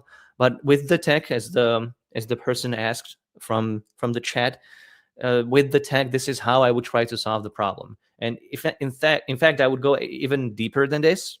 I would roll back the copyright law to 1790s. But if I had to make any compromise with the devil, then I would go back to before copyright expansion happened and included software, because I don't believe that software should be copyrighted. I would assume some level of protection to maybe like up to 3 to 5 years, but not more than that. But even then, I think it's just way too generous. And I don't think that the government should use its monopoly and violence to enforce licenses of the corporate sector to prevent people from using the tech in their own home how they like it. Like, people think this is a crazy idea, but consumers have already paid for that. Like, if you go to a store and you buy your phone, it's your phone already. You had paid premium money to have that phone. You should be able to do with that phone whatever you want. If Google has a problem with you having NewPipe on that phone, that's their problem for not being able to figure out how to make YouTube only work on their platform. They're never going to be able to figure that out. But for as long as you are able to access whatever they want to be able to, for you to be able to access publicly, then that's their problem. If they don't like the fact that people are using NewPipe to block ads on YouTube, or they're using ad blockers on browsers, they shouldn't go to the government to prevent people from doing that and try to sue developers of projects and ad blockers, and even lobby the Congress and lawmakers, even everywhere, to say that if you're using an ad blocker, you're actually infringing upon people's copyright. That's actually an argument that's being made by some of the advertising lobbying groups. They're now saying that you running an ad blocker is a violation of a law, or should be a violation of a law. So this is crazy. It's insane, and we should organize in powerful political way to not only prevent these horrible dystopian laws from happening, but also bring about better laws that will actually solve a lot of the problems that we're facing today. I agree, and that's I think things should be more for the people rather than for whatever hidden bullshit they're about. And that's the thing is with these people out there that create these surveillance technologies and that are totally anti-privacy because they have other bottom lines to meet. I all I have to say to you dickheads out there is my suggestion to you is be more of the Steve Wozniak rather than the Steve Jobs. There's new precedents to be set out there. The thing that I believe in and wholeheartedly believe in is the cypherpunk movement. And that's because we just, the way things that they're trying to push and the arguments that, as you mentioned, they're trying to make towards us, the answer and just is just to keep the emails short and the text messages short and the communication short. The answer to all of that is just a solid no. That's the best way to go about this. I think with the awareness is now that people become aware of it, you do have the option to say no, and then you have the option to allow other people to say no as well. And then that's the thing too is I was told many times in my life, bring me solutions, not problems. Well, we can bring these solutions, and just like an article cites its sources. We can cite our solutions as we identify the problems together and point things out like block cameras in our neighborhoods and have to go deal with the bullshit that they've created for us. For whatever reasons, I don't even care what the reasons are at this point. It's just a solid no on my end, and that's what I wholeheartedly believe in. Ecstatic J asks here, where can I learn more about exploiting artificial intelligence to reveal training data? And sorry, my thing's over here covering the question. And what is this type of attack called? Well, the attacks that I was talking about were from academic papers, so those were all ethically disclosed to the developers. So by the time of publication, none of those attacks were actually going to work. But the thing about these attacks is that they are a cat and mouse game. In the cybersecurity lingo or infosec lingo, it means that you will always be able to find a workaround. So the way it works is that you can read these papers and I can find them. I actually link all of my research in my videos. So I think I can somehow find a video where I talk about this specifically. But the general idea is for as long as an AI model exists and a user can talk to it, it will always be vulnerable to a malicious prompt injection attack. And it just sounds crazy, but prompt injection attack is simply you talking to the chatbot, right? So if you are able to speak with ChatGPT, for instance, and if you're able to get prompts out of it, you're able to hack it. That's all it takes today to be able to hack an AI. Now, if you try to hack it, you will probably be caught by the moderation. The moderation is automated, so the model will tell you that it cannot do anything malicious. It cannot help you build a bomb or give you its training data. But there will always be a new way that the automated moderation defense does not know how to mitigate against. So all it takes for you is to just find the time. And I feel like I'm saying things that will get your channel copy striked or have this community guidelines violation. But that's the general idea. Like this is the fundamental vulnerability of the large language model. And in fact, the bigger the model, the more vulnerable it is. And these proprietary models from OpenAI, Google, and Meta, well, Meta, I think, are semi-open source. They are super vulnerable to this. And they are always saying that they have these alignments and moderation and other things that they're doing to mitigate this, but they will never be able to mitigate this. This is a fundamental inherent flaw. Kind of like if you're familiar with how the JavaScript is inherently vulnerable. So JavaScript is this piece of code that developers use to build their websites. For many things, it's actually useless, but it just builds up these beautiful animations and can have interactivity between the user and the website. So it's still there. And the only way to be secure against JavaScript vulnerabilities is to disable JavaScript in your browser. So no JavaScript, which means that a lot of your websites are going to be broken. You're going to have a miserable experience for something like YouTube because it's not even going to work. But JavaScript is actually the most common vector for a malicious attack or a hack, right? So the easiest way you can get hacked is through a JavaScript. Sometimes you open a website with some kind of malicious payload. That's because JavaScript is there. If you just disable that, you're mitigating such a vast quantity of vulnerabilities that you're instantly making yourself a much more difficult target as a result. So that's the same thing with AI. So if you have some kind of a chatbot in your browser, like a lot of browsers do today come with a chatbot, these chatbots will tell you, oh, well, just click on me and I will summarize the website for you. Well, there's a problem with that. It's because if you have a malicious prompt that's hidden somewhere in the website that you, with your human eye, don't notice, but the chatbot does, then the chatbot will get hacked by whoever authored that malicious prompt, and it will try to do something bad to you, like, hack your device or try to steal your information, try to steal your credit card details or install malicious malware or something like that. So that's the same way you need to think about this. I'm not encouraging any illegal behavior or anything like that, obviously.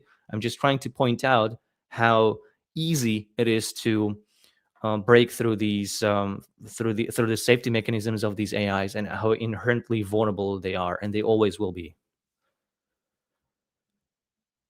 And they always will be as well. And that's the thing too, is if you don't want the spyware and the malware and all that bullshit, just don't install it in the first place. And if you have it already installed, such as Windows, which is spyware and malware in itself, and a fucking walking billboard as you press your start menu, and it's got advertisements attached right to your shit that is on your device that you own and you pay for. So, that's the thing is JavaScript is actually fucking awesome. I love JavaScript, but I don't like that somebody can run a crypto miner in my browser and make my browser do whatever I want without my consent. And speaking of consent, we're going to go on intermission here, and we will be back in just a bit. But I just want everybody to take this break, get some water, and ponder the fact that Epstein did not kill himself. We'll be right back, everybody. T-minus 3 minutes.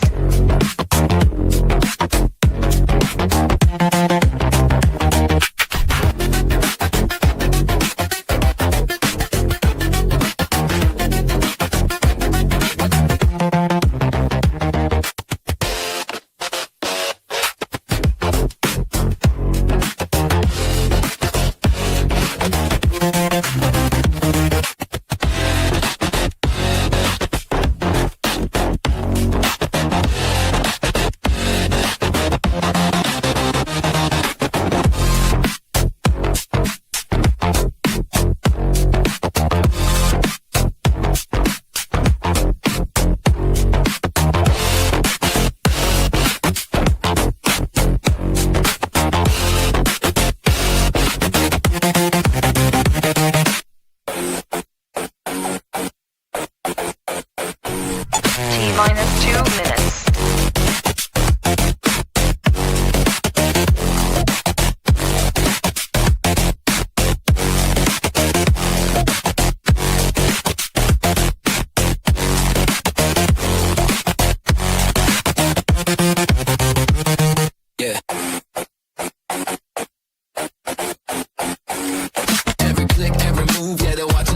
Showing ads for the things that you don't really need. They want all the data, they want your ID, but I've got some news that just won't work for me. So I encrypt the connection and cover my tracks. We get to the truth and we stick to the facts. We build a safe place where the speech is always free, where cypherpunks go to just hide and speak. Hide and speak, we stay in the shadows and make some noise.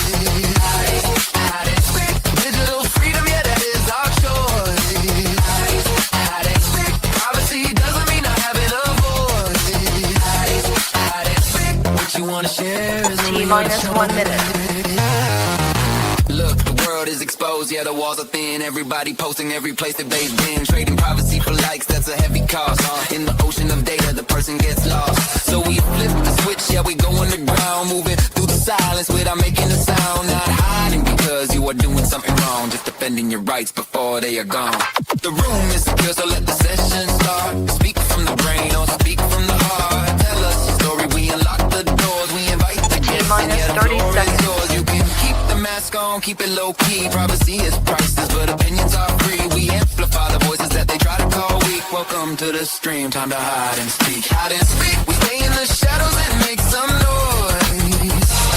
Hide and speak, digital freedom, yeah, it's our choice. 10, 9, Hide and speak, privacy doesn't mean 7, having a voice. 6, 5, 4, What you 3, wanna share is only your choice. 1. Hide and speak.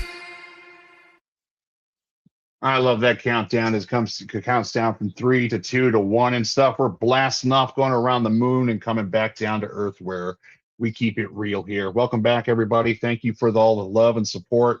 Ring banana phone. If you want to make something else ring too, subscribe and tap the bell so you don't miss anything. Please hit like and comment to support the show. It helps a lot, and show the hated one here that he's not so hated, and show his channel some love and appreciation too, and subscribe to that. If anybody wants to join the panel, we want to hear from you, see what you think. As you can see, you can actually hide and speak. You don't have to show your face, and you can just speak freely about the things that are important to you, and are important to us as well, and that you feel are important. Just want to say what you believe in matters, and you matter. So go ahead and hop on here. Have fun with it. Let's say let's open up into an open discussion here. Let's get what people are thinking about these topics too. We can still do the Q&A as we go along.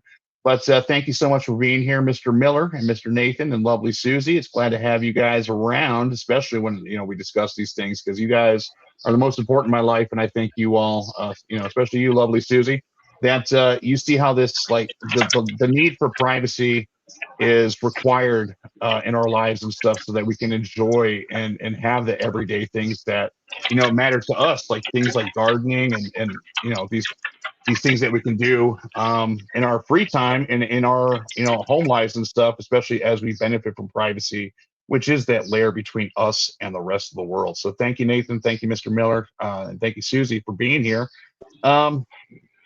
What do you guys think? What's up? Like, what do you guys think about where we're at with everything, with especially technology in today's age? I haven't even read the technology news for today, so I'm sure there's some bullshit out there. Oh yeah, there always is. I mean, I'm not thrilled, obviously, with the things we've been talking about over the last couple of months, and it's just you see the trend of where things are going. But then if you look into human history, I feel like the pendulum always swings back at some point. Eventually, I believe in humanity, and I think at least enough people will wake up to the fact and see what's going on, that we can start building a momentum to push back. And I truly believe in that. Absolutely, and that's building the momentum to push back is just one thing too. And if they want to take us down, we can definitely go down swinging, throwing uppercuts and shit. It is what it is. And that's the thing, is when they tell us it is what it is, and that we have to accept the way it is. No thanks on that one. I've got some questions for everybody here. If the average person truly understood how their data was being collected, stored, and sold, do you think they would change their behavior? What do you think, Susie? Well, of course, I think they would, because nobody wants to sit there and be judged for everything they do, and I think that it takes you back to, no matter what you say, someone is always judging you or what you do. But when it's not when you're not consenting to it, I think that veers into the level of doing you're doing something awful to somebody, and I don't think it's right. And I think that if people knew, they would take a bigger stand on it, especially to protect children and the vulnerable, people who don't deserve that sort of thing. Agreed. And that's the thing about consent. We didn't consent to any of this. You know, let's see. Is there anything you want to discuss, the hated one? I think you have some brilliant ways of looking at things, and I think these are things that people should often hear about. Do you have anything you want to discuss, especially maybe even about today's events? Well, I'm I'm not entirely sure how much time we have. We have as much time as we want to take. That's the thing, is we got that razzle and we got that dazzle. Well, I think I've talked for a while, so I want to hear more of what you guys have to say, and then I'll maybe chime in back with something of my own. But you said this was an open session now, right? So Yep. I'm kind of Absolutely, yeah. really curious Everybody's what gonna everyone chime in. has to say before I steal the podium again. All right. Well, I'll bring up a question here then for everybody. So it sounds like, what we've all been talking about today. The best strategy is to keep the smallest footprint online as possible. And, what are the practical solutions that an everyday person can start using in their life on a daily, online regimen to apply this online? I have the answer to that, and I'm sure Mr. Miller here does too, and Susie especially. That's the thing, is like, if you reduce your digital signature, the things that these advertisements and even like Cloudflare that blocks, bots and stuff from websites, if you reduce your signature down to nothing, or down to something in which mimics the behavior of something malicious, they'll just straight up block you. That's just how it is. So you can only have a certain degree of what it is that your browsers and your tools and all these things do to create these signatures out there. I'll just go ahead and say this and keep it simple and short, sweet and simple. Swimple, if we're inventing words here. Swimple, I like Swimple, I like it. Swimple. Just practice good privacy hygiene. The browsers, the browser extensions, uBlock Origin and VPN for sure. And then use the zero trust technologies out there. Like we just released something, bmail.ag, for private email. Like the hated one here said, all these tools out there exist. They're not maybe as known to everybody, but they're starting. It's really picking up in the world. Like, all these gamers out there were stuck on Windows before because of proprietary software in which they were locked in on just to play video games, and that's not the case anymore. Especially since giants like Steam, which I consider like one of the good guys and stuff. They fight for these things. Even Gabe Newell used to work for Microsoft, right? And he's aware of all the bullshit. That's why he went and created Valve Software, which went on to create high level games. Rest in peace, Half-Life 3. I'm going to go ahead and spill some chocolate milk for you.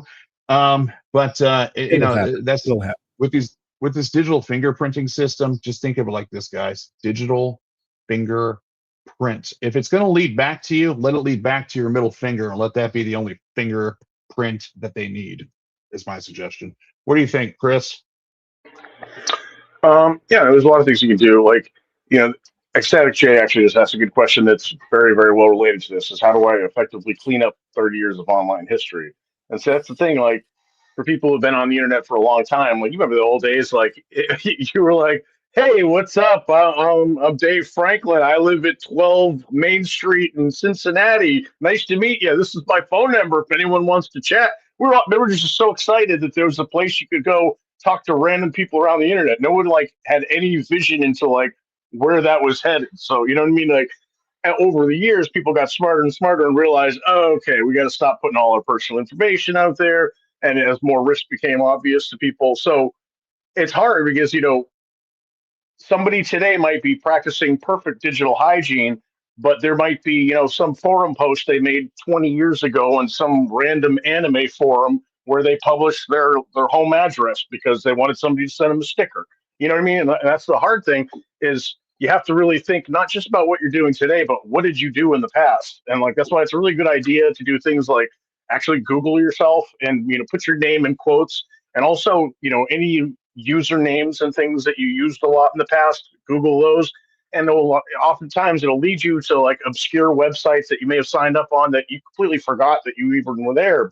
And a lot of times, like a lot of these older websites and older platforms, they have, by default, your profile will just show a bunch of information about you because that's just sort of how the internet worked back then. So, you might have this old weird obscure profile and somebody clicks on this username that you're still using on other sites 15 years later. And then it leads them to that one, which tells them, maybe what your local city is, where you went to school, links to your friends, what your dog's name is, all kinds of random information.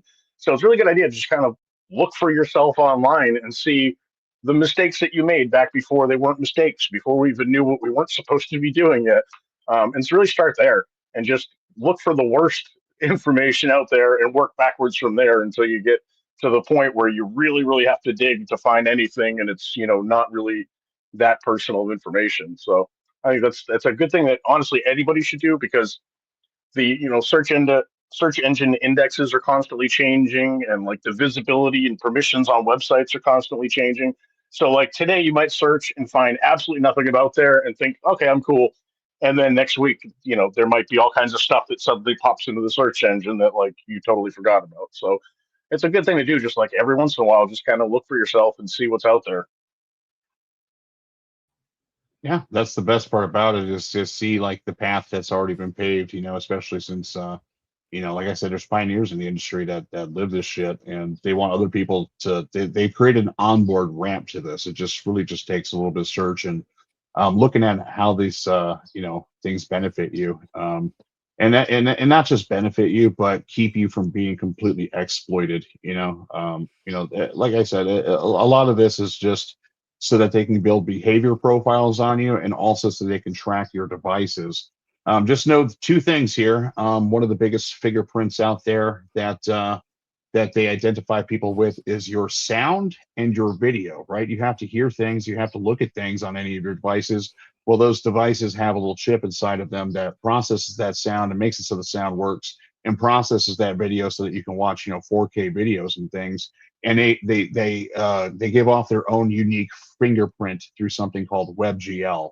And WebGL is just something, it's like a technology so that you can, create digital animations and stuff. Basically it's like it's a drawing board, and it's behind video games. OpenGL is. But they use these things that your browser can do, and they just make it trigger something so that it can pick up those unique identifiers on all of your devices. Things like LibreWolf out there, they stop this by default. Brave, they all fight this fight to reduce this digital fingerprinting to the best of their ability. And the next thing after that is a VPN, but not just a VPN, but something that's zero trust, and something that's offers that zero trust layer. As the technologies move forward into the future, these other companies, like the VPN companies, they say they don't log. It's because they look at the data live in real time with their own systems administrators, things like this. So even if you get down to a comfortable level in which you're at, it does come down to the technologies that you're using as those layers between you and the rest of the world. And who do you trust? And that's the thing, is if you guys are anything like me, I don't trust jack shit. Like there's just been disappointment after disappointment after disappointment, or something that sounded so great gets hacked, and all of a sudden now we're all the victims of fucking identity theft. And I'm just not about that bullshit. There's a difference between anonymity and secrecy. Secrecy is the stuff that you just can't have out there, just absolutely cannot have out there, like your social security number, or something that matters to you, like your friends and everything. You don't want the information between you and your friends being out there, because that's yours. And then anonymity is just to be the ability to be nobody. And that's the thing, is I don't want, I'm me. I'm happy to be me. I'm happy that you're all you. But I don't want anybody out there being fingerprinted. I don't see why that's acceptable, for that information and data to be out there for us to just be blatantly exploited time after time after time after time. And I just ain't down for it. And that's the thing too, is like it's these luxuries that are given to us, quote unquote given to us, especially as far as like social media, walled gardens, apps like this. What do you guys think? Is privacy a luxury at this point? Can someone with limited technology or limited technical knowledge on especially with technology, and limited time actually protect themselves in any meaningful way? What do you guys think?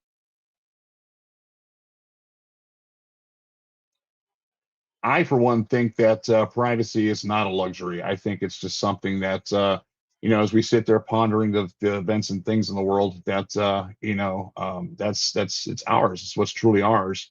But it kind of does seem like that to have privacy is like puts you on the winning end of the scale of this fight, right? Is it a It just luxury? depends on like what you're meaning, what your definition of privacy is. Like, can you have like complete total privacy? Not really. Like, not if you want to be a part of society in any meaningful way. So it's just, it's a sliding scale, and you just have to try to find how where the right balance is for you. You know what I mean? Because for somebody who, for example, is like uh, a journalist in North Korea that speaks negatively about the North Korean government and publishes it on international websites, for them, like, I would be, if I was that was me, I would give away all convenience in my life in order and for the sake of privacy. Like, I don't need any convenience. All I care about in that situation is make sure I stay private. You know what I mean? Whereas somebody who's living in America and who has kids and they have a job where they have to use Google accounts and you know what I mean, and they got Netflix and all these things, for them, it's going to be a totally different thing. Like, they have a certain level of convenience that like might be needed for their mental sanity in order to keep their kids happy. And at work, if they force you to use Google account, you have no choice. You have to do that. So for every person, it's going to be a different answer, and it's just trying to find the right balance where you get as much privacy as you can without sacrificing too much quality of life. Because, like, I said before, there's always the Ted Kaczynski option, and you can have perfect anonymity, but like, how fun is it to live out in the woods by yourself in a little cabin forever? Yeah, and then you can't get Uber Eats, and you can't get a taxi, and you can't participate in 90% of the current systems that go on in society. So yeah, it's definitely a spectrum and a scale. I think Definitely is a you spectrum can of scale. participate. Sorry. Yeah, but if you live out in the woods and stuff, you can put on a Sasquatch costume and fuck with people. That's but No, how I many think I think you can participate in society and still be private. There are ways to merge that together. It just takes more learning and training.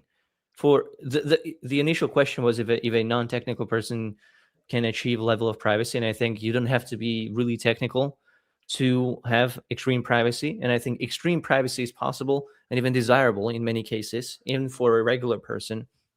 It's just that you will learn new ways to use technology that is just not normally taught to you by the people that are selling you that Right. technology.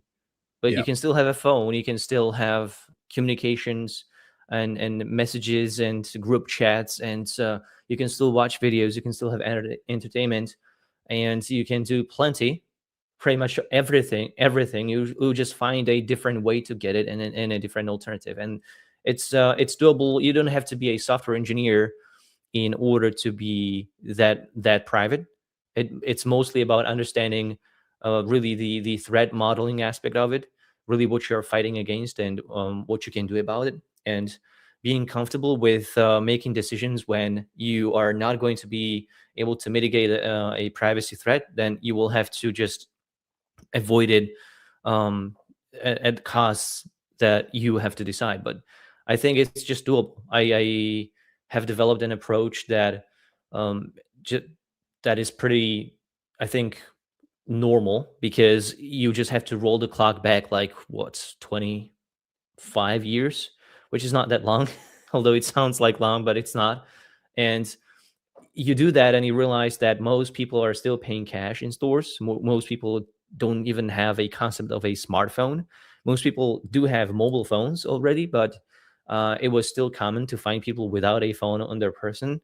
And for me, for instance, I use my phone as a Wi-Fi only device with airplane mode always on. And people call me, "Oh, that's crazy. How do you make phone calls? How do you make text?" And I say, I just don't. I don't make phone calls, and I don't text.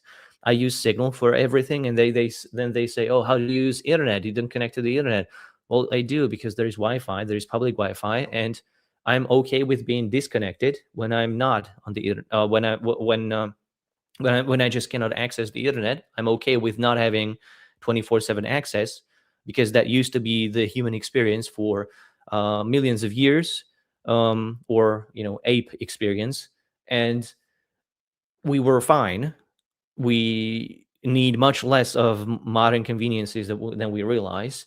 And if you do want to have things like going to the cinema and watch a movie with your friends, you can still have it and still be private.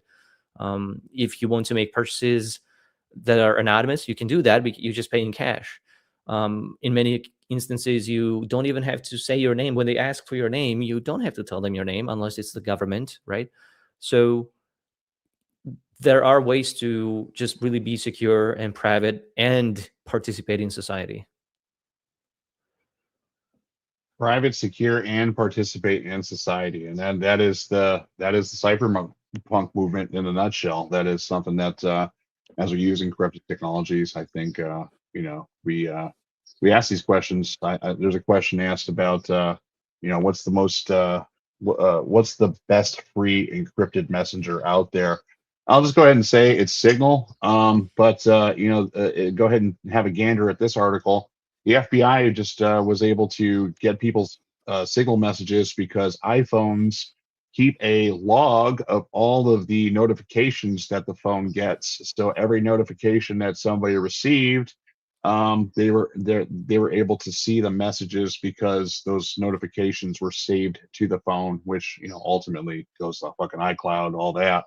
So that's the thing, is like, the best free one, I guess, would it matter like what the best free one is, especially since, there's these means on the device itself and the operating system itself that create these flaws and insecurities and the things that we trust or value to keep us secure. So the best free one, I would say, is subjective. It really comes down to what can you get everybody that you speak to use, right? Like there's like Simple X out there. That's some great software, some great tech behind it. But that's the thing, is, are you going to get your mom to use it? Are you going to get your sister, your brother, or your kids to use it, and everybody start talking on there? And let alone your little social groups and stuff that you have in life, and as we make friends, will they be using these technologies? And if they don't, and they just stick with things like Facebook Messenger, what are you going to do? And that's the thing too, is I wholeheartedly agree. I'm one of those people that I grew up on the internet, tinkering, hacking away, doing all these things. And I myself did not want a cell phone. The only reason I have a cell phone, or had a cell phone, is, I'm a business executive, I have to, have these things so that I can, navigate in the real world. But even 10 years ago, my CEO was like, "Shane, where's your phone?" I'm like, "Fuck phones." He's like, "Nah, you got to get a phone, man." And since then, I've had this little tracking device, hooked to my hip in my pocket. And I don't enjoy it, especially since we know better, right? We know better. And that's the saddest part about it, is there's, but like, as you guys mentioned before, there's a balance between it all, right? And then, now that I have this device in my pocket, Graphene OS, this is the first step. So you have to realize and be aware of the issues. Like, okay, well, if Apple iPhone is doing that, and let me look into some alternatives as to not that. And so you go, okay, Graphene OS, and then from Graphene OS, then you go, oh, Signal. But then if you use Signal, then you have to tie your phone number to it, and it sends you a blatant plain text code to your phone number, with the signing code, just announcing to all the phone companies and the lizard people and and Jeffrey Epstein's handlers and stuff everywhere, that, hey, this person's using Signal, everybody. I think it's stupid that it's like that, because even they know better behind at Signal and stuff. Like, don't do that. And I'm saying, like, the whole point is to be private, right? Is to have secure communications. First things first is you can't have this level of stupidity. It's just stupid. It's if we're keeping it swimple, I would say beware.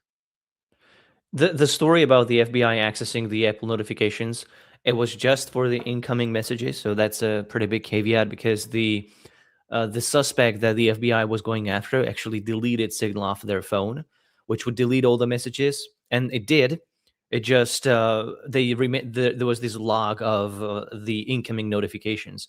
Now, Signal has a setting and it's in the application, which you can access if you just tap on your icon or your account, and you go to chat settings or privacy settings. It's one of those, and there you will find an option to actually, it's not in those, it's in the settings, that's in the notifications, and you have an option to show, and it gives you 3 options. It will give you an option to show the name of your contact sending you the message and the content of the message. Then it will have a second option, which is to show the name only, but the content will be obscured, and then show nothing, so no name and no content. And that's the option you should go for. So in your notifications, you don't want to see the content of your messages or even who they came from. That you want to see that once you open up Signal, then you will see who sent you the message. Then you can open that chat, and you can mitigate this threat. On Android, I do not believe that this notification history is on by default. I think it's off by default, but it's possible to turn it on. And if you have the notification history turned on, that's when the problem of these notifications storing your incoming messages arrives. So somebody said in the chat that Signal is compromised or something like that. Like, there are always these stories about Signal, and even now, especially with the current administration being so incompetent with their Signal groups, it's always human error, and it's always something else that's not Signal that exposes Signal messages. So Signal is not compromised. Its security is still solid. It's usually called the gold standard. I have my problem with Signal, but none of that is with security. It's mostly with the fact that it's a centralized service rather than a decentralized or a federated service. I understand the reasons why it is centralized, but we do need to move forward, and we want to have more freedom. So without decentralization, that's kind of impossible, especially in tech. So regarding Signal security and privacy, yes, this is probably the best option for most people. And the only problem for using Signal is if you are in a country like Saudi Arabia or other places where it is difficult for especially women to obtain a phone number anonymously. And if you are, let's say, a victim of domestic abuse, this is something that might actually come up, where you're trying to set up a Signal conversation with your lawyer, but somehow your abusive spouse figures out that you are trying to do that because maybe they have access to your SIM card, or they can see what you're doing through your phone number. And this is my biggest problem with Signal's design and their just stubborn just a refusal to actually do something about this. But yeah, other than that, yeah, you're right. Signal is really the most ideal option for everybody. Yeah, I think Susie and I have tried all of the different messengers out there. Like, I think Jammy was like the coolest one out of all of them. But it uses Tor, and if anything screams federal agent net with I think it would be Tor. I mean, it's invented by the fucking U.S. Navy, for God's sake. So we've used all of them out there. I'm not sure what Susie's favorite ones were, but I think as we were messaging each other on, I think it was Session, things like we message each other, and then while I'm out driving and stuff, I never got any of the messages, but my desktop back at home got the messages. So it's 2026 and we're still reinventing the wheel with everything. I feel like everything worked back in the MSN Messenger days, back in like the early 2000s, late 90s. We even had voice call back then and stuff, with things like Pal Talk and stuff. So just these things that aren't just dumber than shit and cause more problems than they do solutions, I think is the best way to choose which technology to use. But right now it's Signal is what we settled on. Is that Signal is the best one. It could be better, and that's for sure.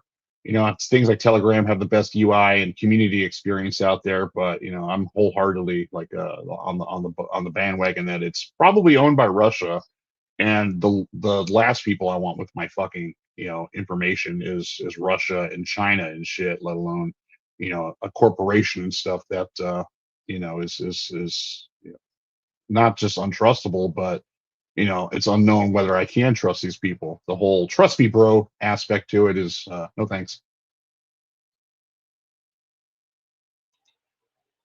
Yeah, What for do you sure. guys think? What do you Yeah, I guys think think? like, one of the problems that like we see a lot is a lot of privacy apps have a certain trade-off with usability, just because there's certain things that when they're designing apps, the quote standard mainstream apps or whatever, like privacy is not even a consideration often when they're building them. And if anything, they're genuinely trying to build a super open framework that makes it easy for them to connect whatever gadgets they want in the future. So often things are connected that don't even necessarily need to be. And because of that, it makes it very easy to have all sorts of little fun little features and everything works with everything and it's fun and nice and people love it, but it also creates a lot of privacy risks. So then when you have software that closes a lot of those loops, that unfortunately closes some of the usability on them and makes it more challenging to make software that is as easy to use or as intuitive as like the mainstream counterparts. And I think a lot of times like that's what sort of drives people away from them, is that they have just been using the quote standard ones for so long, they're very familiar with it and used to it working a certain way. And if there isn't like a direct replacement that like actually kind of just clones it, then a lot of times people are like afraid to make that change. Like people don't like to make a significant change in like their workflow and stuff like that. So but you know most of them, there's a lot of good options out there that like you just have to look at it and see what are the features that are deal breakers for me, and just work from there and try to find the one that has all of the core features that you need, because like it's worth it. Like I mean, to lose a tiny bit of usability to actually be private and keep your messages hidden from the world, it's absolutely worth it. And you know, there's been times where like I was super annoyed when I started using a new app because it was missing some feature that I liked using, and like a week later I never thought about it again. Like we're very adaptable as humans, so like you'd be surprised those features that you swear like you must have or your life is going to be over. Honestly, you'll find that you move on pretty quick from them, and just having that privacy and not having your data leak is absolutely worth it.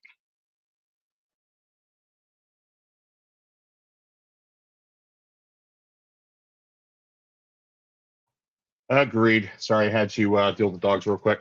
What's Here's the the other best side of paid? it. Yeah, what's the other side of it? So what's the free one? What's the best paid one?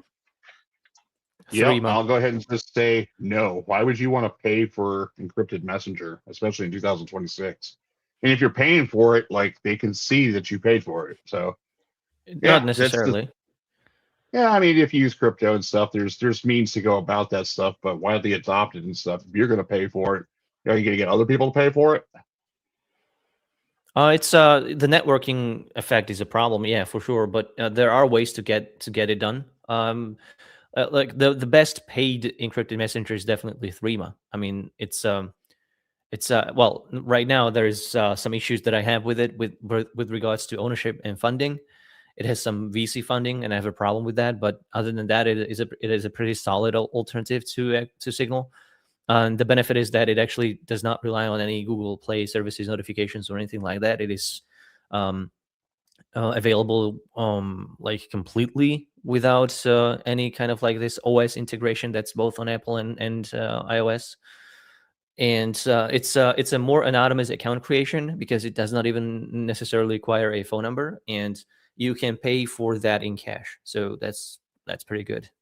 And yeah, it's the convenience of Signal that it's free is awesome, but Signal needs to be paid for. It's a centralized service, and it's very expensive, especially with all the features that it has.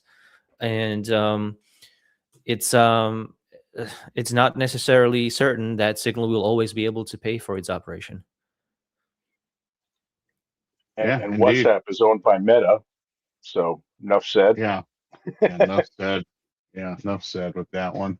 And they attached an AI to it. Here's a chatbot to go along with your encrypted messengers. Go ahead and do some research on stuff, while you're talking to your friends encrypted.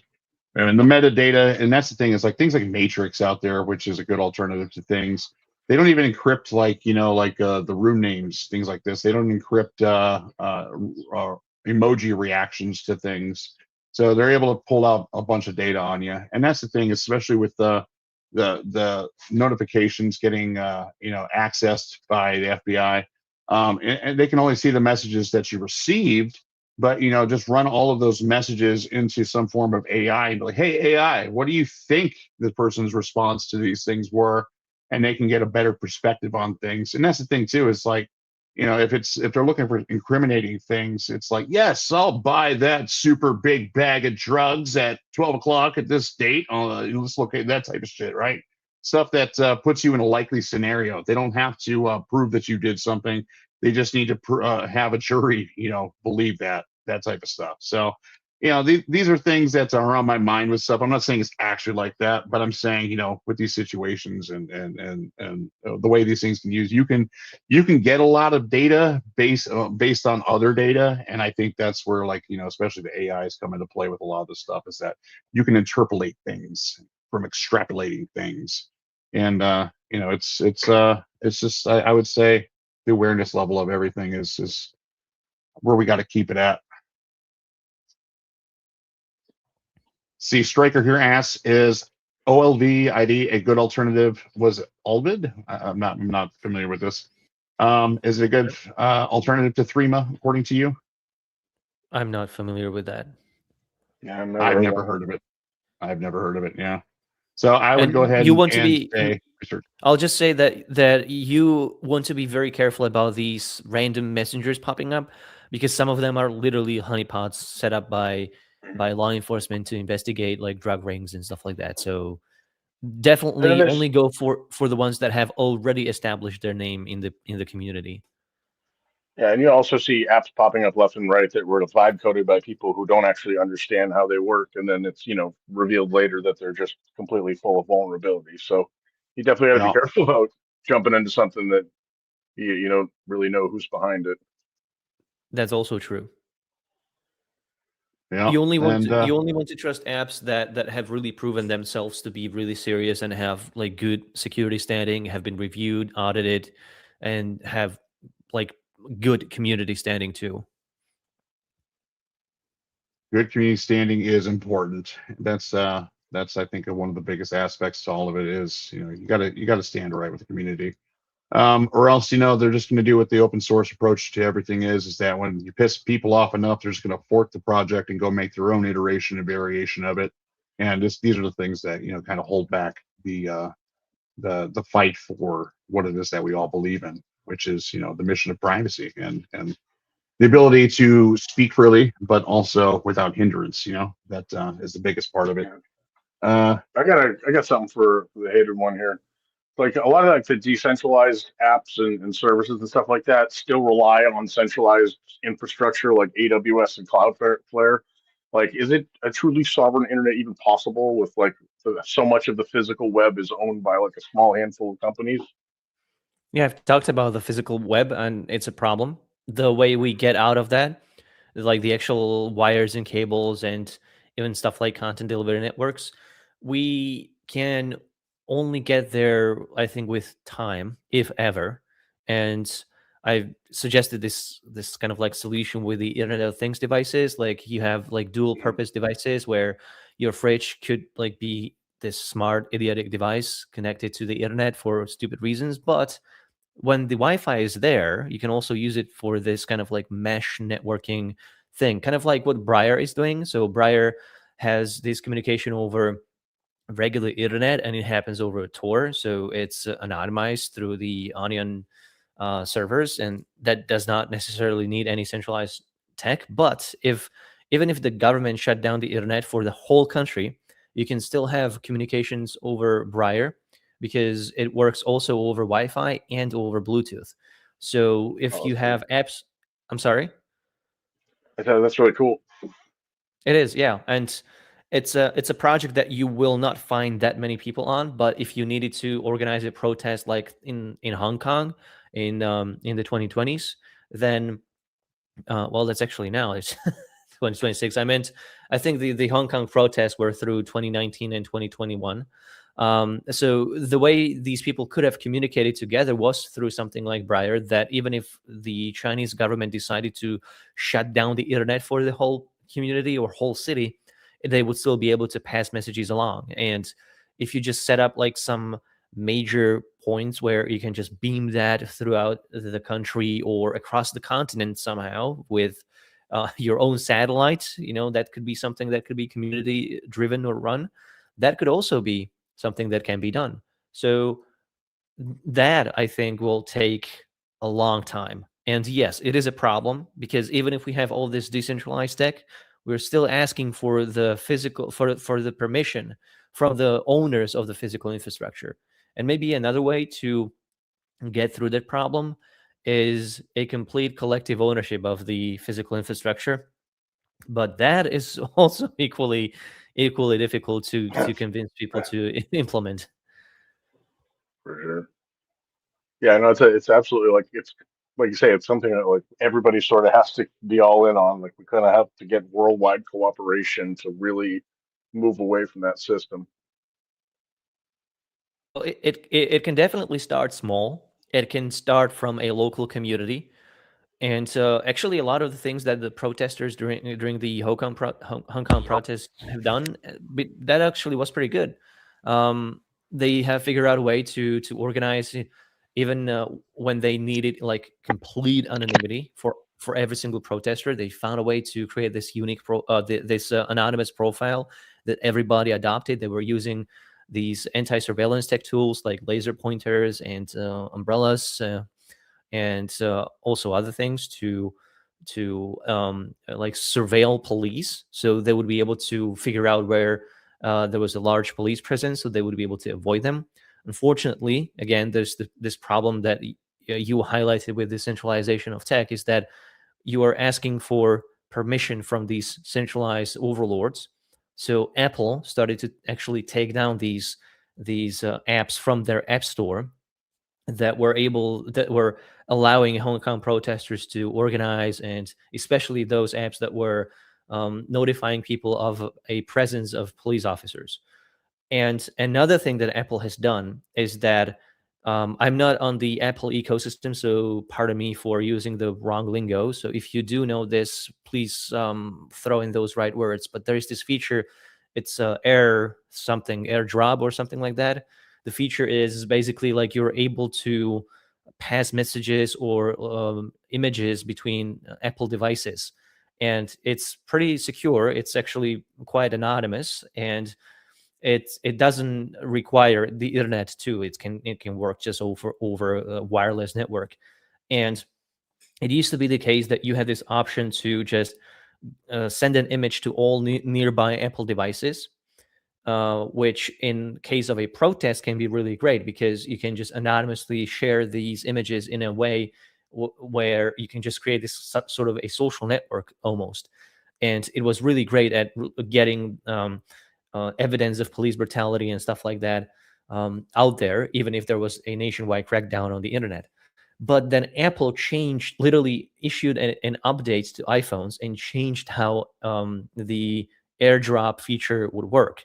So they changed the settings for everybody's phone, so they would not be able to actually receive those messages by default, and it was only possible to do so from like recognizable devices or friendly devices or something like that. So they crippled the ability for people to use the tech to organize in a protest, and eventually the protests were all completely shattered. Probably also because the tech overlords collaborated with the authoritarian Chinese regime. So yeah, we do need to think of these problems. This is also one of my biggest problems that I have with Signal, is that they don't think of these problems. They are not focusing on the fact that we need to find a way to make Signal work even in the most extreme scenario. And right now, if Amazon decided that they don't want Signal to work, they can really shut it down for like half of the planet, and there's nothing else we could do.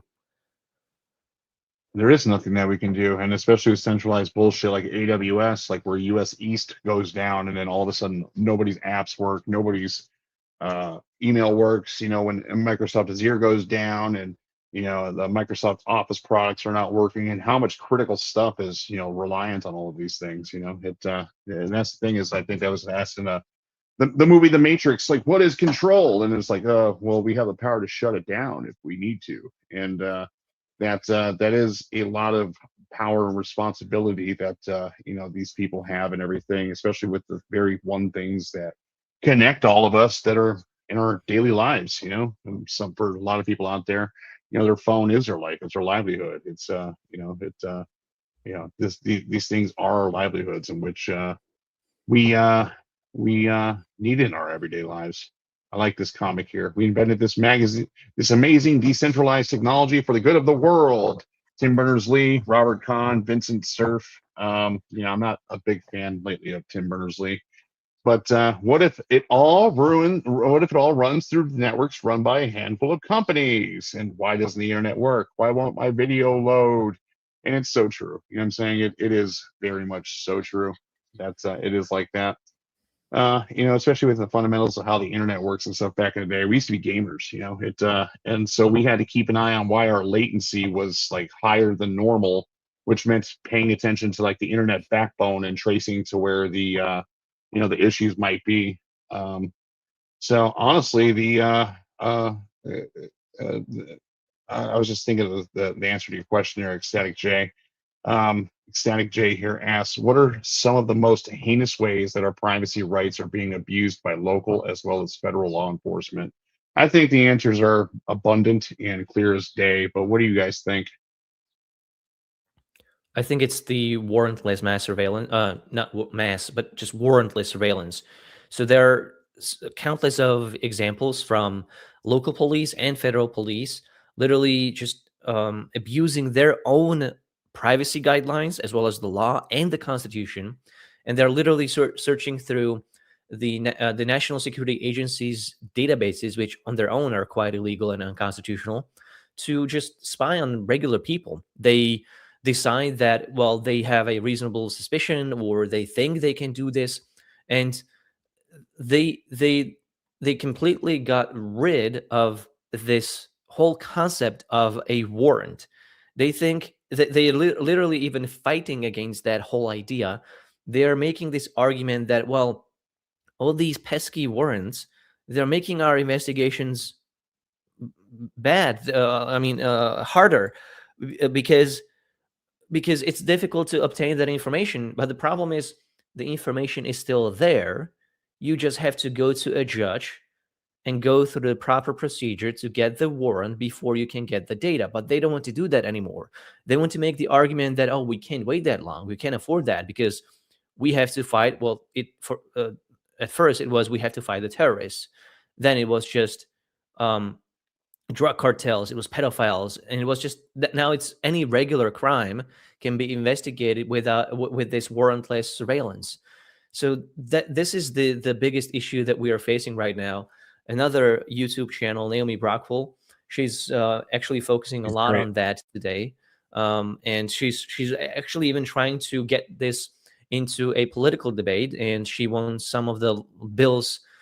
Some bills to be passed in Congress to change this, to reintroduce this warrant requirement for the government in all cases. For instance, the government does not think that when they purchase your data, like a data broker can, that violates your Fourth Amendment rights.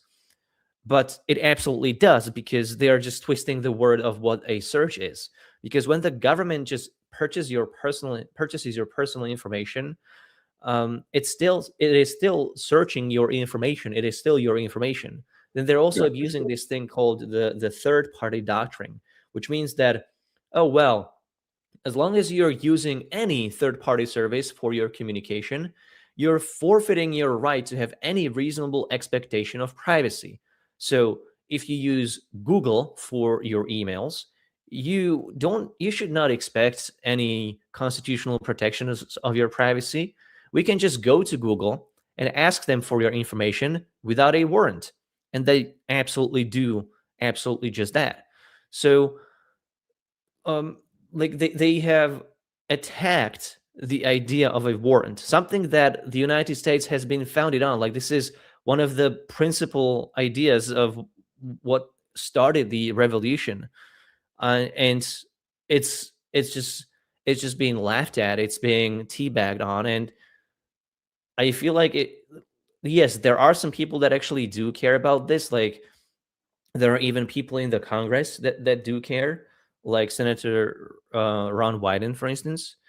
And you have to actually follow these people. You have to go to your representatives. You have to call them. You have to sometimes even like be really persistent, and fight them whenever there is this FISA renewal for Section 702, for instance, or whenever there are these stupid bills being proposed to create some sort of backdoor into encryption. FBI is still fighting for getting some kind of backdoor, even though their sort of sister organization, but for security and defense, the CISA, cybersecurity and infrastructure security organization, they are already proposing that no, we need end-to-end encryption. We actually recommend that everybody uses Signal, and FBI is still like, yeah, everybody should use Signal, but also we should have a backdoor into people's end-to-end encrypted communications.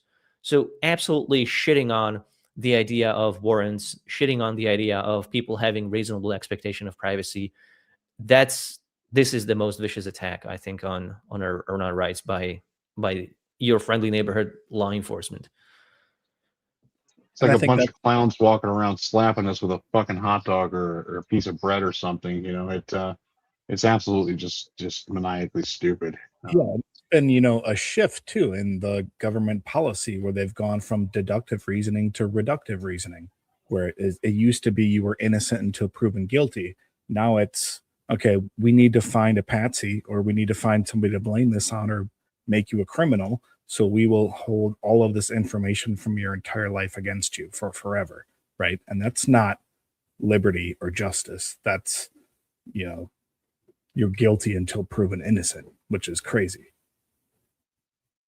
And that's something I said to Susie earlier. It's funny that you mentioned that. I said the exact same thing. It's really, you are guilty until you can prove yourself innocent, and that's the biggest, that's the biggest part of the illusion that needs to be escaped. And that's and with the warrantless wiretaps and everything, like if you look into the history of it and stuff too, these things came about with the ability to wiretap the internet based off of some bullshit back when there was like the what was Pablo Escobar era days and stuff, and they wanted to tap like being able to send Morse code telegram, these types of things, right as like the phone line industry and stuff was making itself international. They used the ability to wiretap the internet based off of some insane, unrelated things that have nothing to do with the internet. It's kind of just slowly evolved from there. And then we have our own laws, and then we have the military, which I guess is FISA. And then these things are, we see like the NSA, they're even a part of like the internet engineering people that decide. I would honestly want to say dictate what the rest of us use. They wanted to push weak encryption, and there's no argument for weak encryption. Come on, I mean, you're the fucking NSA. Obviously, you want that because you're the only one that can decrypt the stuff as it's happening in real time. And just that to have these people with like the audacity to be on there pushing for these things, like, yeah, we want end-to-end encryption, but use this instead. Like, how about we're already in a shady world. I'm saying? It's we don't need that level of shady, especially with these things that determine what the standard for technologies and the standards for encryptions and the standard for what's on our everyday devices actually are. Like, how hard was it for us to push for HTTPS across the internet, and now it's it's like the thing, right? But that's the thing too, is with these decisions being made for us, it's mostly that these decisions are being made against us, and I'm just not down with that. Like I said, it's like it's not a surprise that governments would want to do this. Like it's like their fucking MO. You know what I'm saying? It's what they do. It's the biggest issue is that if we're deliberately choosing weakness, that's the next the ones that you don't know about, the ones that are actually going to like use this to control you, to manipulate you, or to fuck up your organizations, or maybe you're invading this new thing and you just can't possibly have it get into the hands of China that's just going to steal your copyright patent anyways, right? So there's too many arguments for and the need for encryption versus the need not to have it or to have weak encryption and stuff. But go ahead and go look at the internet engineers over there. They the Internet Engineering Task Force. They're the ones that decide this stuff. And then if you check out the mailing list, it's absolutely like, I think even Mr. Miller here could vouch for this. It's insanely stupid. I'm saying they have a fucking mailing list to do voting consensus to see what everybody wants and agrees on and stuff, just to make these decisions and stuff. Like, should we use this type of standard, to make this the baseline for how everything will be used on our technologies? Like, it's fun. It's funny to observe, but it's not so funny to be a part of. That we actually have to come up with solutions and stuff and be aware of these things. So it comes with its own certain level of frustrations. Yeah, definitely. You're right about that. I just had one last question here for the hated one. Do you think that online safety needs to be taught in schools as like a basic curriculum? And what would that look like in today's society where how do we prevent that from becoming just agree to Facebook's terms of service? Well, that's a good question. Online safety is a pretty broad term. So you include all privacy, but also like mental health and staying away from stalkers and abusers and stuff like that. Yeah, I guess. Well, that's a good point too. I was thinking just on the privacy side, but that's a great point too. That's a Well, I would actually have this subject. Well, if we accept the idea that we have mandatory school, then I would say that we should have a subject that's taught for a long enough time to all children, and that should be some kind of a course in literacy in general. And as part of that literacy course, we should have classes on online security, privacy, and also the safety issues with regards to like staying safe from getting doxxed and also getting stalked, abused, exploited, right predators, groomed, and all yeah. that stuff. Yeah, all that stuff. But also by like corporations and advertisements and all of it. Right. The problem is that there is such a powerful lobbying effort there in the U.S. educational sector that it'll be very hard to actually get the good stuff in there. So it'll be. I think you would find it very difficult to find. You would have to battle the Right, and that was lobbying. kind of my key point too, is how do you keep the, for lack of a better term, bullshit out to actually teach the children what they need to know without I it would being ban sponsored by Microsoft. Yeah, right? I would ban lobbying in general. I would try to implement laws to remove money and especially corporate money out of all politics. But that's like an entirely separate debate. Uh, but just to stick to your question with the online safety, also, I think we really need to up the literacy skills that people have when it comes to consuming and using the internet. So it goes Yeah. with everything, like people just naturally consuming the social media feeds of all these big tech platforms. Like that's so toxic and horrible for their brains and understanding of reality. And we need to teach people things, these basic foundational skills like critical thinking and analytical thinking and deductive reasoning and what all of that means, and how to recognize truth from fiction, and how to validate claims based on their logical validity, and also how to verify the actual premises, whether they are true or not. And when all of these things can be taught effectively, I think that's when people will be much more resilient to that bullshit that you're talking about, where you have this corporate sector trying to sneak in and force their way into the youth, basically getting the youth to be so used to their omnipresence that they can't think of anything else other than them. Complacent customers. Yeah, exactly. Right. That's what it is. In many ways, the modern educational system is really based to be that, to create really docile and obedient consumers and citizens that will always pay their taxes and never disobey authorities, always trust the system, be good consumers, and always go to war when it's required of them, without question.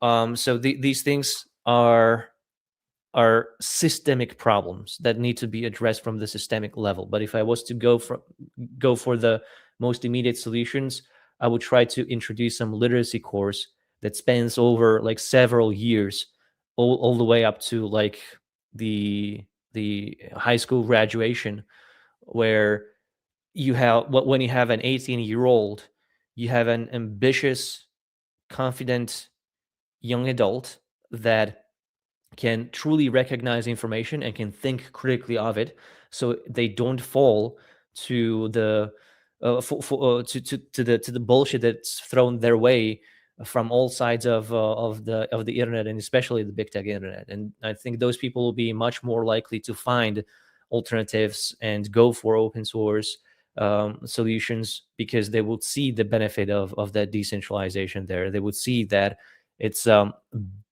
better to have less centralized control over the media dissemination, because it's just so horrible that you could have like 5 guys sit around a single table and decide what you're going to see in the news. So it's a complex issue, complex problem, and maybe you would indeed have to tackle the problem that Microsoft can lobby the educational sector as much as they can before you can actually implement any of that. But yeah, we can try.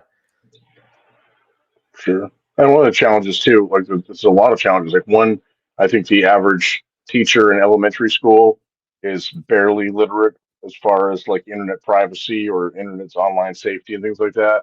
And That's true. the speed at which things happen in the educational world is very, very slow.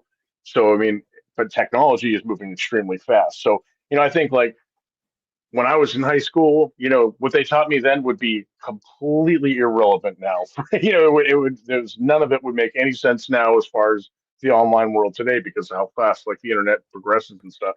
And and like even then, I can think when I was in school and looking in the history books, and the most recent president was like 20 years before I was in school. So it's like, like the speed at which information gets to kids, it's definitely improved a lot by incorporating computers and technology into the classroom.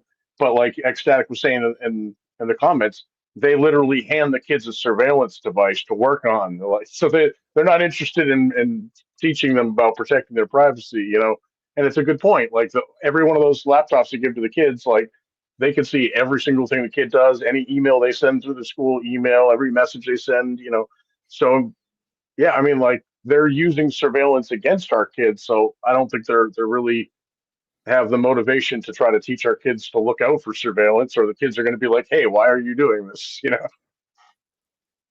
That's what we should teach the kids, like to ask those questions, like why are you doing this? Yeah. Maybe we can't always keep up with the speed of the technology, but those basic foundational skills like the critical thinking and knowing at least the logical fallacies and how to form a logical argument, then that on its own is maybe powerful enough to build up that resilience for the kids. And to be frank, Well, and most just to adults understand don't have too, that. like, you're giving up your email and you're giving up your phone number and you're giving up all of this personal private data and information. You should understand that now that you've given that to them and they can own that and they will take that and use it against you, not just against you, but to train AIs or to do whatever malicious type of act. And you should at least be aware of that when you're inputting that data. Because I see so many young people nowadays, they just put up their face and they take a recording of themselves. And here I am on TikTok, and this is my full name, and this is my email address, and this is my website. Just come and stalk everything about me. And they don't really realize what's actually going on and what's being collected. I mean, it's like Yeah. you said, it's all about we got to teach our kids these things. Like, I talk to my kids about privacy a lot because like I'm obsessed with it. Probably more than they want me to. But I can remember it, like when one of my sons was like 8 years old or something. He loved playing the Xbox, and I go in his room because he had a problem with his Xbox, and I'm looking at it, and there's like 12 user accounts in there, and I'm like, what is going on here? Like, why do you have so many accounts? And he's like, well, you know, sometimes I just want privacy. I don't really want people to know what I'm playing or even know that I'm on here because I don't want them to bother me. So I just made other accounts so I can use them and just play games without everybody knowing my business. And he was like 7 or 8 years old, and I'm like, I was so proud of him. And like most kids that age, they just don't think about topics like that or think of any concepts on how they could maintain their anonymity or their privacy in any situation. But just by me speaking to them about those sort of things, that's on his radar, and he does think about those sort of things. So when the school hands him the laptop, I mean, like the first day, I saw him like comes looks at me, goes like, so they're going to see everything I do on this, right? I'm like, absolutely. So like it's possible. Like the kids today, they're raised with technology from such a young age. Like it's incredible how much they're able to do. So their ability to understand privacy and understand these concepts is a lot higher than most people give them credit for. And it's like most people are just like, oh, I'm not gonna. It's too much. They're not gonna understand all that. But dude, try it. Just talk to them about it. You'd be surprised. Like they actually pick it up pretty well. And the fact of the matter is, like, I genuinely believe privacy is like a fundamental human desire. Like, I believe that all humans genuinely want that, and they don't need to be told why they want that. It's just something that we want. And like, even from a young age, kids understand that. They like, even as soon as they can, you see kids, they want to go in the bedroom and close the door because they don't want you to see what they're doing. Like, it's just something that people understand. So that's an easy thing to get them to realize that that privacy is also up for grabs on the internet. Like they can actually grasp that concept pretty easily. Yeah, there is some shared understanding there, and yeah, we just have to tap into that understanding for sure. I don't have any like children, so I don't like my view on this is just simply I think parents need to teach these things like in school and stuff, as Mr. Miller here mentioned. They don't even have a grasp on what privacy is and stuff. A lot of them are just fresh out of college and stuff, becoming teachers, and are underpaid as it is. And that's the thing is too is a lot. Where's those privacy violations or the information these kids put out there going to be used by the most and stuff? And that's their own classmates. Like, we have these great views for children and stuff, and shaping them into being the young adults they can be. But by middle school and stuff, I would say from my experience back in school and stuff, kids can be fucking evil. That's just straight up how it is. And that's the thing is the more they put online and stuff, now they can just drop somebody's picture into an AI and turn them into anything they want.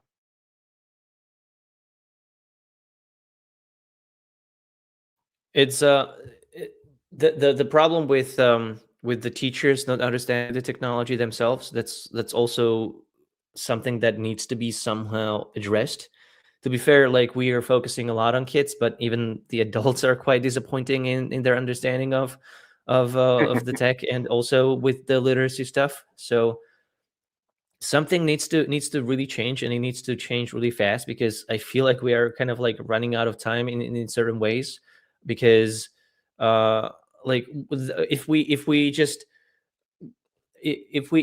you told anybody like really 20 years ago that like a tenth of the things happening today would happen, they would probably start a revolution right there and then, right? It's insane how much we have just chosen to accept all of this, and it's the point with the kids in school. It's really great because it starts there, and there's a lot of lobbying that has been done by Bill Gates and Microsoft and other companies too, and Google for sure, to get it to the level where it is right now.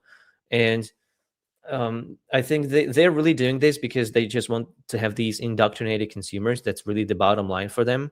But the problems that it creates down the line are so complex and just widespread, from like kids literally like harming themselves because of the tech and of the issues the tech has brought. And like we literally see like 10-year-olds have depression on and that's like on a measurably enough trend where this is truly a problem. Like this wasn't a thing before this tech was introduced to kids. So like there are some countries that are like trying to figure out if maybe kids even should have this kind of technology. And I personally like wouldn't even give a child something like a smartphone. I think a computer is a different thing because you can do more with a computer. You can teach coding, programming, creative work, some amazing stuff. But I think a phone or a tablet is just such an inherently addictive and compulsive thing that it's just harmful to a young mind like a child's brain. Agreed. Agreed. Definitely agreed. And whatever our views on it, that it's important that we all have a view on these things and have a voice on these things as well. The things that we can see that others can't may open their eyes a bit. And I think these are some very important topics that everybody should be discussing. We have big plans and a lot of fans and stuff. So I just want to say thank you to everybody out there. We have a question for you. One final question. The Hated One. What are your plans for the Hated One channel in 2026 and beyond? Well, I'm trying to really fight the big daddy problem that I have right now. So YouTube is really punishing my channel for all the naughty topics that I'm talking about, and it's really difficult to just escape this gravitational pull that YouTube is trying to get me to this black hole. And I'm making really my Patreon podcast my main thing right now. It's mostly now like behind a paywall, but there's just so much stuff that you can get even if you're like a free member. So I would say that that's where I'm trying to see if I can refocus on more of the podcasting rather than the YouTube stuff. But I'm still figuring out if I can resurrect my channel somehow and burst through that lock that YouTube has created around me. So yeah, the thing with the channel is I'm making these complex video essays, and it takes me such a long time to actually research them because I provide all the sources for every single claim I make. So I on average I have like 40 sources per video, and it seems that I'm gonna have to change that format at some point. Not entirely sure if I'm gonna be able to do that this year, but I am trying. So maybe I'm actually inspired by this live streaming thing that your guys doing, but I haven't done a live stream yet on my channel. But I will try to maybe change that format and go for maybe something that I can just do more often rather than a couple of times a month, if that. And other than that, I'm just really doing my podcast on regular basis. So that's what's happening. In terms of if you want to know what kind of content I'm planning to make, then I can also talk about that if that's what your question was more about. Yeah, feel free. Yeah, I'm trying to make content on some of these geopolitical things that are also impacting somehow the tech and privacy too. I'm not just about privacy, but I'm also talking about like authoritarianism and government. And I had a blast looking at the war in Iran, for instance, because that was such a great wake up call for the whole global economy, and it does have a direct impact on the privacy sphere too, because we see now that the big tech has become a military contractor, and therefore they are a valid military target now, which means that your access to like Signal or even like WhatsApp messages and other stuff that you take for granted on daily basis, that could be taken away from you simply because a foreign adversary or enemy could just target that with a drone and it's gone. And even things like maybe Signal itself as a project could be a target because Signal has proliferated throughout the elite sector. A lot of the top government officials and corporate officials actually do use Signal for its security. So that itself could also be attacked to cause maybe supply chain disruptions or administrative disruptions within other states. It could be targeted by a cyber attack, but also by a kinetic attack. So I think what we'll see in the future is more of these kinetic attacks, like literally data centers and like even projects being targeted by drone attacks or any kind of sabotage. So actually, that's the kind of content that I'm gonna be making in the near future, like more showing people like the problem with the centralized tech is that it creates these choke points, and these choke points can be literally destroyed, and we will suddenly maybe go back a couple of years, if not decades, because of that.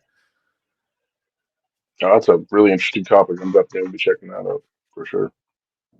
Yeah, thanks. Indeed.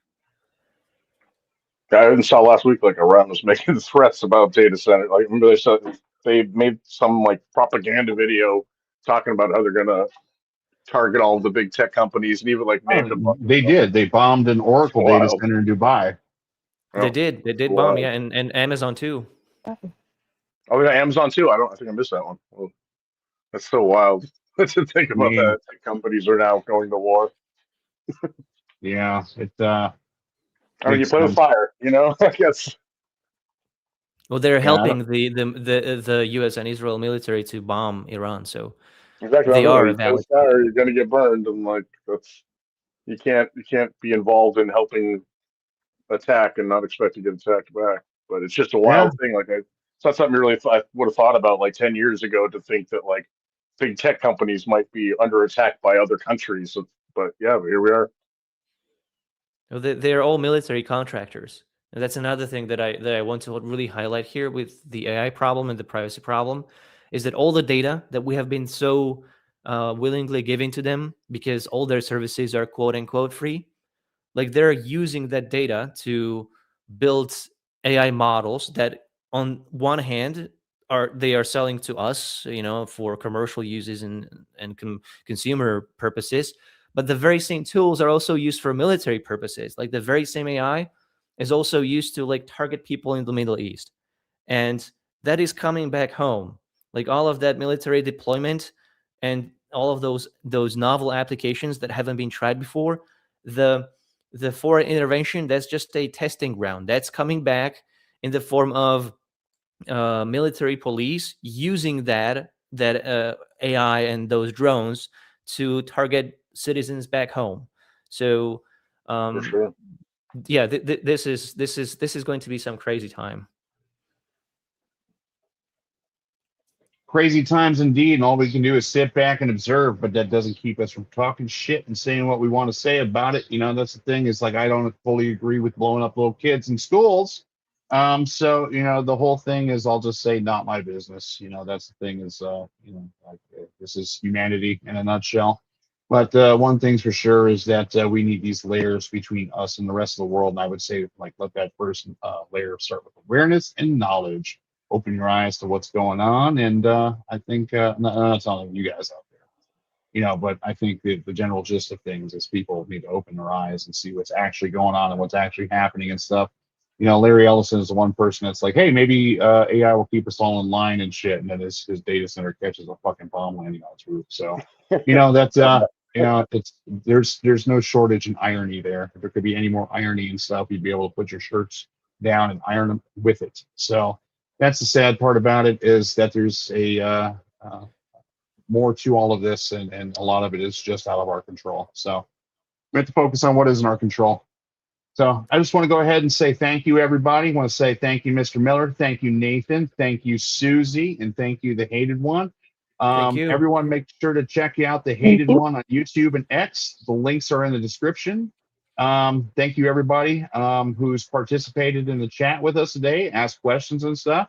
It's always lovely to see you guys, and I'm always happy to know that you guys are around to show us the love and support that you do. And if you guys want to help Hide and Speak grow, hit the like button, leave us a comment, share a link with your friends. Like I said, we're just here doing this because we have a love for this stuff. We want to have a voice, and we want other people to have a voice too. These things are important, right? They may not be as noticed by everybody as we may want it to be, but that's what we're out here trying to change. And you can always hop on here, hide your face, and that's the thing too, is having a voice is important, especially in a world like today where we can kind of see firsthand that this it's not welcome for us to have a voice. It's not welcome for us to even have a face anymore, because everything's going to scan us for biometrics, find our facial expressions and stuff, and search for those people with resting bitch face out there. And you know what? That it is what it is. So I just want to say, there's a great side to all this, and that great side is all of you. So without anything else left to say, let's go ahead and just say what we normally say. Onward. We build a safe place where the speech is always free, where cypherpunks go to just hide and speak. Hide and speak. We stay in the shadows and make some noise. Hide and speak. Digital freedom, yeah, that is our choice. Hide and speak. Privacy doesn't mean not having a voice. Hide and speak. What you wanna share is only your choice. Hide and speak. The early internet was the wild, wild west. Strange. Free. We explored, we broke things. And yes, we failed. No rules. And that was beautiful. But times have changed. We hesitate. We censor ourselves because we know they're watching. Surveillance kills curiosity, turning the internet from a frontier of hope into a cage of silence. And your VPN? It's based on trust. For let's be real, nobody has ever lied to me, said nobody ever. Yet true privacy is still within reach. vp.net doesn't rely on trust, it runs on real-time proof. Because privacy is about becoming your truest self when no one's watching. So you can be the best you when they are. Otherwise be an NPC, a digital product, and lose. vp.net, don't trust, verify.